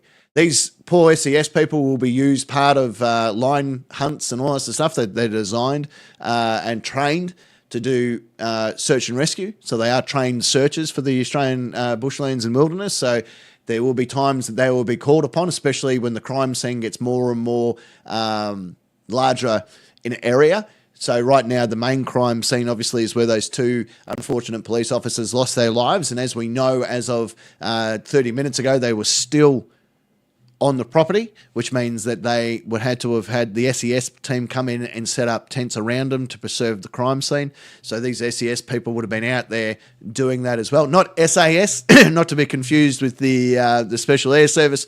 It has everything to do with the State Emergency Service, and that's what these guys are. So they have caravans and lighting rigs and all that sort of shit. So they will be used for about 12 different options tonight. And again, as I said, all of these people are volunteers. Hasn't taken another person hostage. Right now, though, it is quite eerily quiet here in town. I'm not sure if you can hear, but the police SOG helicopter is still up and behind us. That has one hell. We call it the Midnight Sun. That fucking spotlight that is on the SOG helicopter is bright enough to be the sun. Like, it is fucking believable. They accidentally flipped the switch once when it was on the tarmac at Essendon Airport, and it was and they literally, it was like, oh shit, we turned the light on, and then they turned it off, and it melted the tarmac that it was sitting above. It was like, that's how bright the bastard is. It's like like a fireball, like fucking Zeus is throwing lightning bolts at the sky. It was unbelievable. I reckon the SAS should probably be deployed as well. I'll share this in Discord. Keep talking amongst yourselves. Circling the bushland where Desi Freeman went and fled with his wife and his child, potentially his second child as well. The rain has started and it has become dark, making it incredibly difficult for our Victoria Police officers on the ground and in the sky, but they are throwing every resource they have at finding this dangerous man, Mitch, before he hurts someone else. And as we heard, the force has lost 2 of their own, but this ripple effect will go on for days, weeks, and of course months to come. We will bring you live updates once we hear them. Mitch. Cassie Zervos at Porpunka in Victoria's northeast. Thank you. The 3rd police officer shot has been flown to Melbourne's Alfred Hospital. Bethan Yeoman is there. And Beth, what's the latest on his condition? Mitch, he's thankfully in a stable condition. He was shot in the thigh as 10 police officers approached the property in Porpunka earlier today. The man, who 7 News understands is a local police officer, was treated by paramedics at the scene before being airlifted to here at the Alfred Hospital with serious leg injuries. The police chief has just confirmed he is now undergoing surgery. He will survive his injuries. They are serious, but thankfully not critical. I've just spoken to the Alfred Hospital, who says he is in a serious but stable condition overall. No doubt now suffering intense shock after witnessing 2 of his colleagues fatally shot in front of him under horrific circumstances. Mitch. Indeed. Bethan Yeoman in Paran. Thank you. So there's a fair bit going on. There's a fair bit going on, and she's doing a great job, that lady. She's keeping it all under control. She's keeping everything pretty well looked for, which is what you want. Did I say, oh, Catherine, g'day, how are you? Yeah, there you go. Coldish and a high chance of rain and of heavy rain around Brighton, Harlots. Oh, good evening. Yeah, no, you're right. No, thank you very much, everyone, for me covering it. I really do appreciate it. I'm still trying to find if there's any other intel that I can find at the moment, but right now there doesn't appear to be much more detail than what we already know, apart from the fact that the search is ongoing. The rain, as has been pointed out, is going to be heavy tonight, so obviously that's going to hinder air traffic being involved. So the chances in seeing police helicopters and stuff going over the scene tonight is not going to be overly strong. But there's, it's just, we just never know where it's all headed. You just never know. This could end in the next 2 minutes. It could take another 2 days. It's hard to determine exactly what's going on. But one thing's for sure, he's not gonna be walking away free of charge. That is very, very fucking sure. And nor should he. He should be facing the full legal justification, or legal, what it is I'm thinking of, the legal ramifications that's coming his way, or at very least not walk out of that fucking bushland alive. But I don't want to make that call. That's something that just has to get played out as it happens. But I wouldn't be letting him walk home. But that's just me. I'm not a fan of it. There it is. We'll share that in Discord.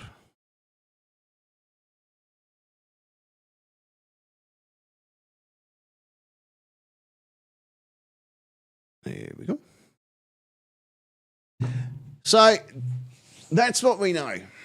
That's what we know. There appears to be no further update at this stage. Let's have a look at...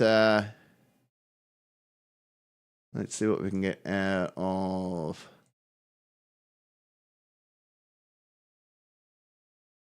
Let's see what we can get out of this.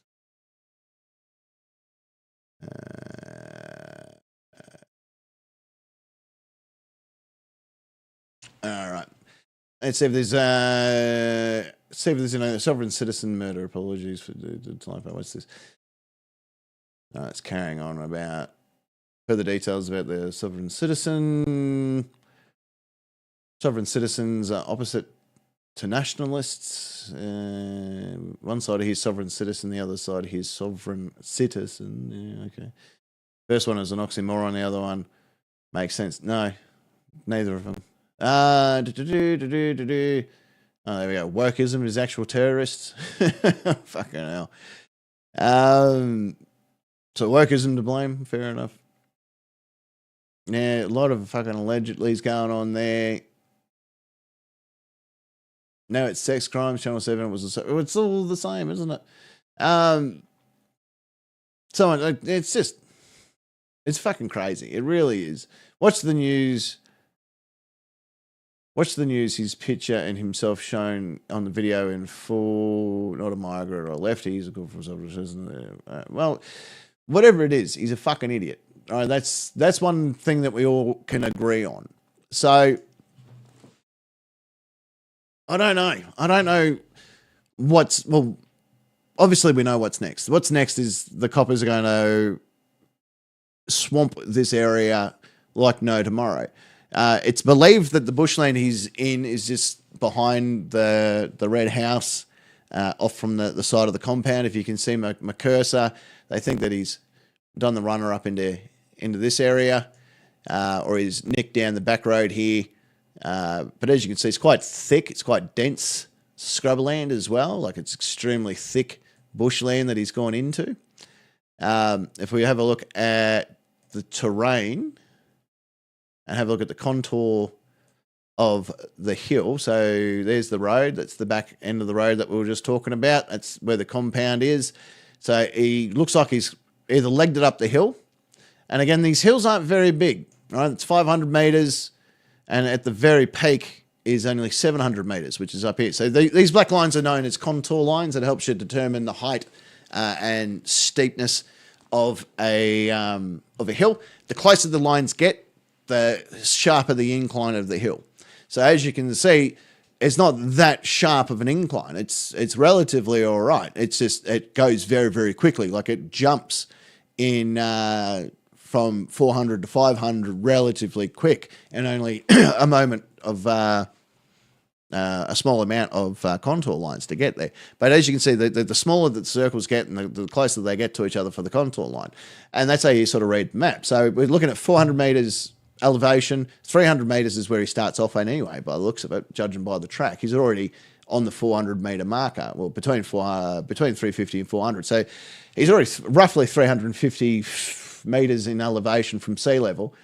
So to get over the hill, he's only really going 150 metres to get over the hill, and then he's in the crevice. That's if he went that way. Like, he could have headed down to the airfield, he could be following the river, you know, any of these places he's done. If he has crossed, who fucking knows where he is now? There's another set of rivers and another set of hills all over here. Like, look at the incline there over on Crystal. So now we're getting up to 1,200 metres. This is Mount Buffalo. This is like a snow fucking resort. You know what I mean? Like this, he could be anywhere. Remember I was telling you about the caravan park people at the beginning? That's that caravan park. That was where they were logged in. This is where the crime took place. So it's not that much of a jump where they've had to do the runner. So that's where we're up to. I wonder if I can drop him in here. Yeah, we'll drop him here. Let's have a look. All right, so there, that's the road. That's the road that the coppers had to go up. We can't get up there with young fella, like with this thing, but he's up here. So the police would have gone up this road here. This is, there you go, Ranker track. So that's where he's gone. Coppers have gone up this little track here, and that leads you up to that little compound. It looks like there's electricity and stuff that leads up there anyway, so that's good. And then, you know, it's other roads and offcuts to take you different places. But that's, that's the road that they're going up. So that's the tiny little track. There's a lot of things out there that, oh, g'day, Griffey, how are you? There's a lot of things out there that can kill him, absolutely, but not predator-wise. We're talking snakes and spiders and, you know, bits and pieces. Like, there's no bear or fucking, you know, black cat is going to come out and eat him. The drop bear, the drop bear might get him. The drop bear could fucking eat him. Why the hell not? Everyone loves a drop bear. But when it comes to predatory stuff, like, we don't have bears. So the chances of being eaten by an actual bear, not much. I reckon airstrike the fucker. Yeah, why not? Let's airstrike him. Actually, Catherine, I think you're spot on, and I'll tell you why I think you're spot on. If we go back to our non-streety view thing here, hang on, that was me phone again. If we go and have a look at our... Oh, yeah, not all snakes are hibernating. There'll be a few, but not all. So this is the compound. It wouldn't be hard to stash a car in here. As you can see, the tracks have all led around here. These are off-map tracks, which are normally human-made or a four-wheel drive track that someone's created. And that's what it looks like they've done here. I wonder what that is. I don't know what that is. But... yeah, this compound would have had cars, but it looks like he fled on foot. That's what the police are referring to. But you're right, there could be anything stashed anywhere to have got him out of here. As I said, he could have hit this river and fucking been gone. He could be anywhere now. You know, he could be down here fucking picking flowers, as far as we know. But this is where it's all taken place. So on this property, right now lays 2 slain Victorian police officers. And that's, yeah. Yeah, you wouldn't even need to stash a car. Like, if he's a decent bushman like people are claiming, he'll survive out there, no worries. He's got nothing to hold him back. But I don't think he had a chance to grab his gear either. So he's out there with no equipment. He probably underdressed for it. And especially with the heavy rain and so forth coming in, the thing he's going to need the most is water. And this is, if I was working with Vic Pole right now, that would be the key things to remember. He's going to need a few things to help him. G'day, Anthony, how are you? From the United States, saw the title, but just woke up trying to figure out what's going on. I'll give you an update. But before I do the update, the Victorian police and the ministers and all that sort of stuff that will be out on site right now will need to factor in a few things. One, he has no food. Two, he has no water. The food source in that type of bushland would be zero, unless he's going to be grabbing little, fucking possums and, feral cats or whatever that he finds walking around in there. Or he wants to eat fucking spiders and grubs and shit. That's all he's got to survive on out there. He has no water. There is a water source not far from the property, as we can see, but that will be the first thing he would go looking for very soon, will be food. The fact that it's raining, he's going to be looking for shelter. If he builds a shelter, that's going to be identifiable because it's going to be unnatural to the terrain that they will be seeing.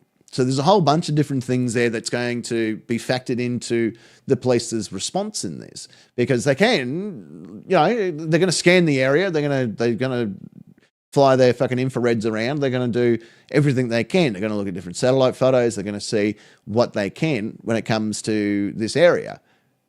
But for anyone that knows the Australian bushland or the wilderness, he's going to be looking for water, and he's going to be looking for food, and he's going to be looking for shelter.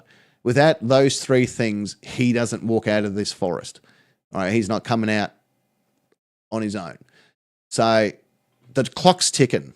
The human body can run without food for 3 days. It can't run 3 days without water. But there is that water source. So that's what he'd be looking for. Rain and all that sort of stuff would be great. The water, unless he's got a way to distill it, is not going to be any use to him whatsoever. So, yeah, it is winter. It's still currently winter here in the land of Oz. There will be kangaroos up in that area, and possible emus as well. Cassowaries would definitely be in that forest, and that would be his main three challenges. Kangaroos probably won't bother him. The emus might. I can't say it being a big thing, but he might. They might. But the cassowaries, absolutely. They will go him just for the perfect amusement factor. He allegedly has a weapon on him. Apparently he has the weapon that he used to execute the police officers, as well as one of their firearms with them.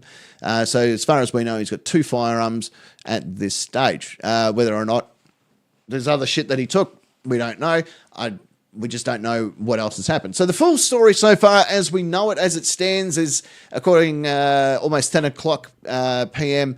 On the day of it happened, so almost 12 hours ago that the incident took place. 10:30 this morning, 10 Victorian police officers / detectives approached this compound that you see on the screen to issue a warrant on firearm and child sex offences on the property, and the officers were ambushed and 2 were executed, execution style as it was reported. Killed execution style as it was reported. 3rd officer suffering a gunshot wound to the thigh. He's currently in a stable condition after some surgery.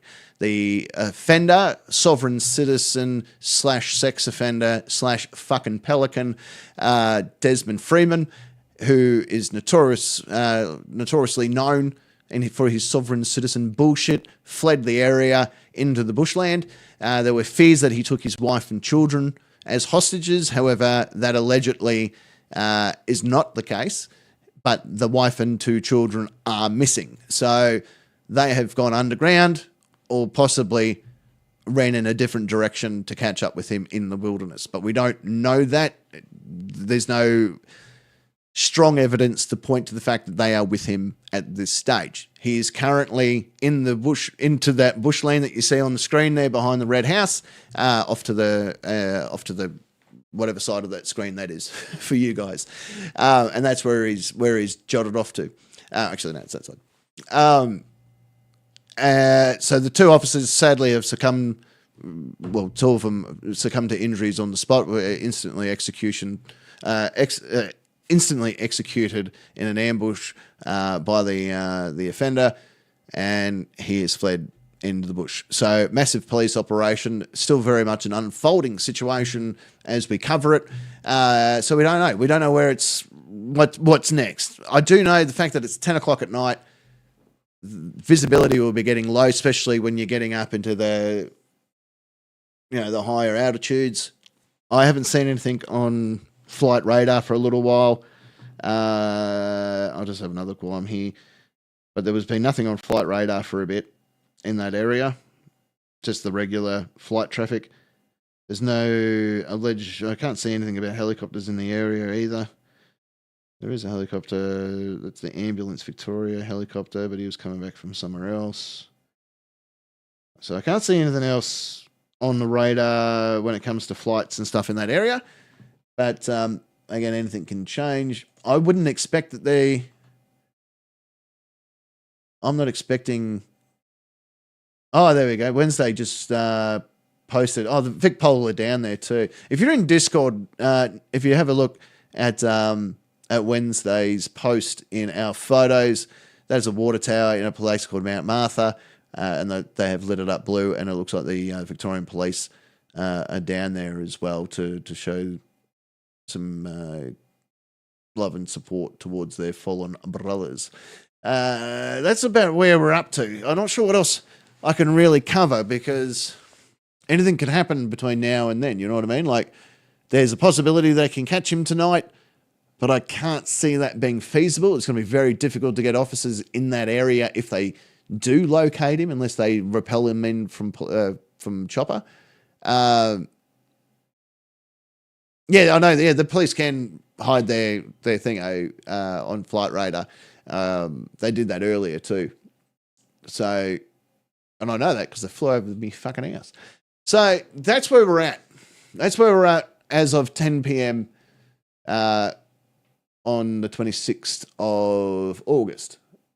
So I'm not sure what else I can really get into. There's not much more intel that I can find. And I wish I could. I wish I had some kind of resolution for this now, but I don't. I'm just going to have another quick gander and see if there's anything new on any of the news sources whilst I'm standing here.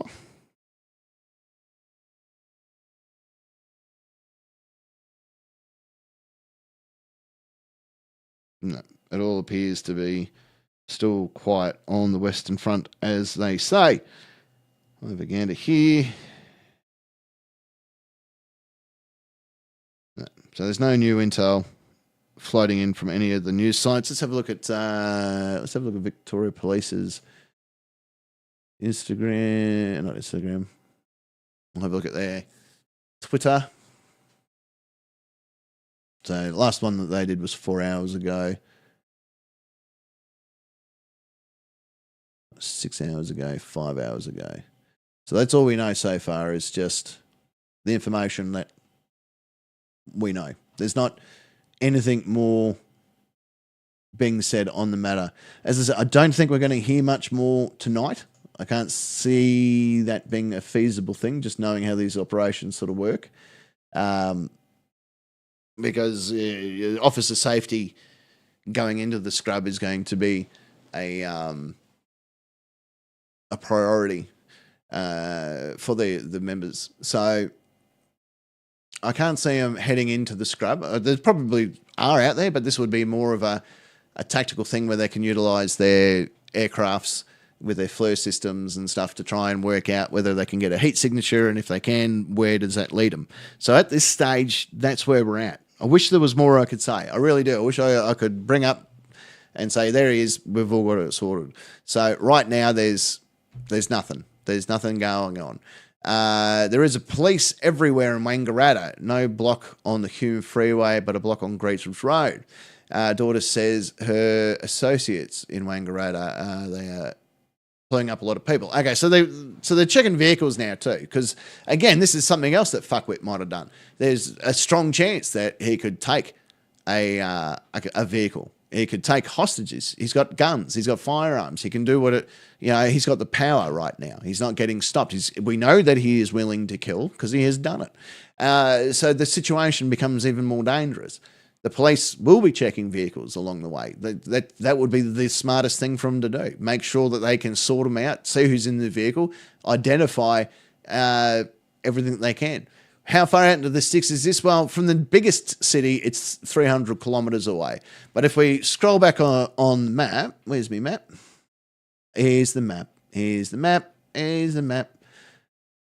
The nearest big city is Bright. And as you can tell, that's not very big either. But that would be the next biggest one.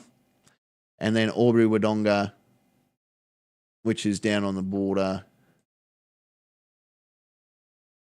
Don't know where I am. There's Running Creek.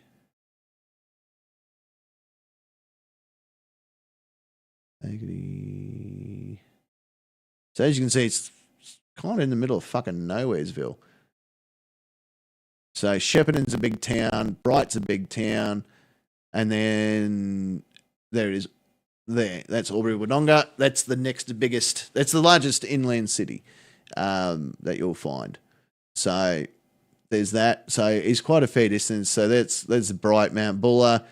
Melbourne is further down, as you can see. There's Melbourne down the bottom there. So it's quite a distance away from anything. So that's Wangaratta's probably the other one, Glenrowan. That's where Ned Kelly was killed, Glenrowan. If you ever heard about the Glenrowan fucking shootout, old Ned Kelly, that was where he was killed, right there.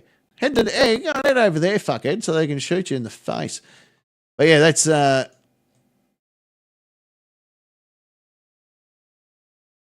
where we're up to.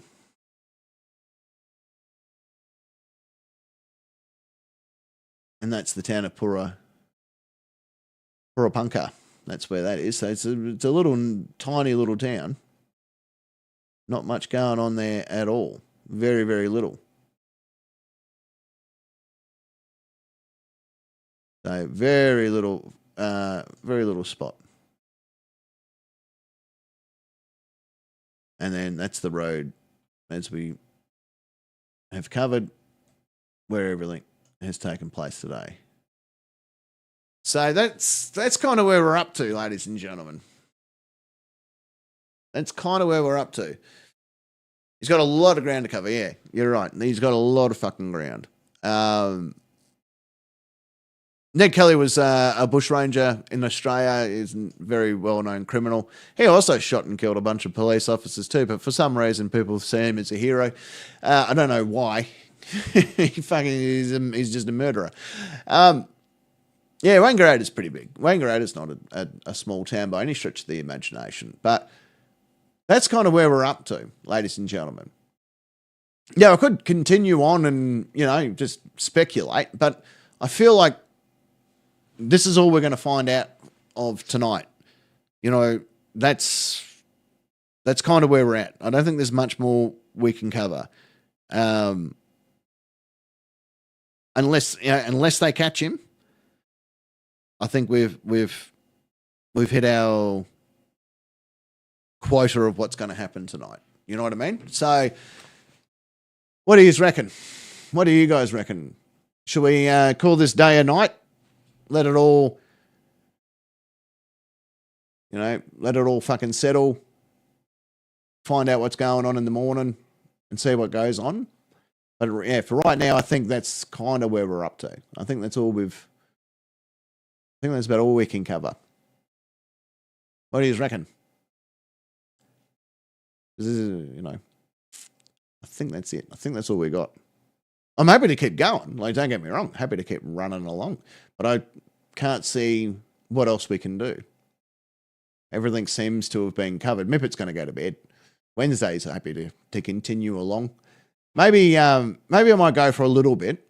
I might go and take some medications and, tuck me kids and stuff into bed. And then if anything happens overnight, because I'm normally up for quite a long time, I'll just come back. That's what I'll do. That sounds like a win to me. And don't worry at all, ladies and gentlemen. We're going to be straight back to doing some comedy and all that sort of fun stuff too. So don't go too far away. Yeah, I think that's a good idea. We'll have a break. We'll come back and have another crack at it. And unless they catch him overnight, and then I'll come straight back if that happens. But if that hasn't happened, or unless there's another serious update, we'll pick this back up in a few hours and run it from there. That's what I think. That's what I reckon. And a lot of you seem to be very similar in thought with that as well. So on that note, we'll finish it there. We'll stop it there. I do want to say a massive thank you to all of you wonderful people that came and were part of the first live stream, which was fun and exciting and full of tits and stuff, to the second live stream where, unfortunately, we've had to deliver this sad news and now the update. So thank you so very much, everyone, for being part of it. I'm going to go and, take a moment. Everyone take a moment to let the person that you love know that you love them. That's very important. You never know when life's going to just stop. So take that moment. If one thing that we can take away from tonight, don't ever let evil win. That's huge. This is a big thing. Don't let evil win. Don't let evil win in your life. Don't let evil win taking over your life. Be you, because you are who I like. So be you, no one else. All right? So we're going to leave you with that. We're going to come back, and then we're going to, we'll get back to the comedy. We'll get back to the comedy. That's what we're going to do. Yeah, fuck it. Why the hell not? But until then, I'm going to get going. I'm going to go and see if Terry's okay, see what's going on there. And until next time, ladies and gentlemen, hooroo.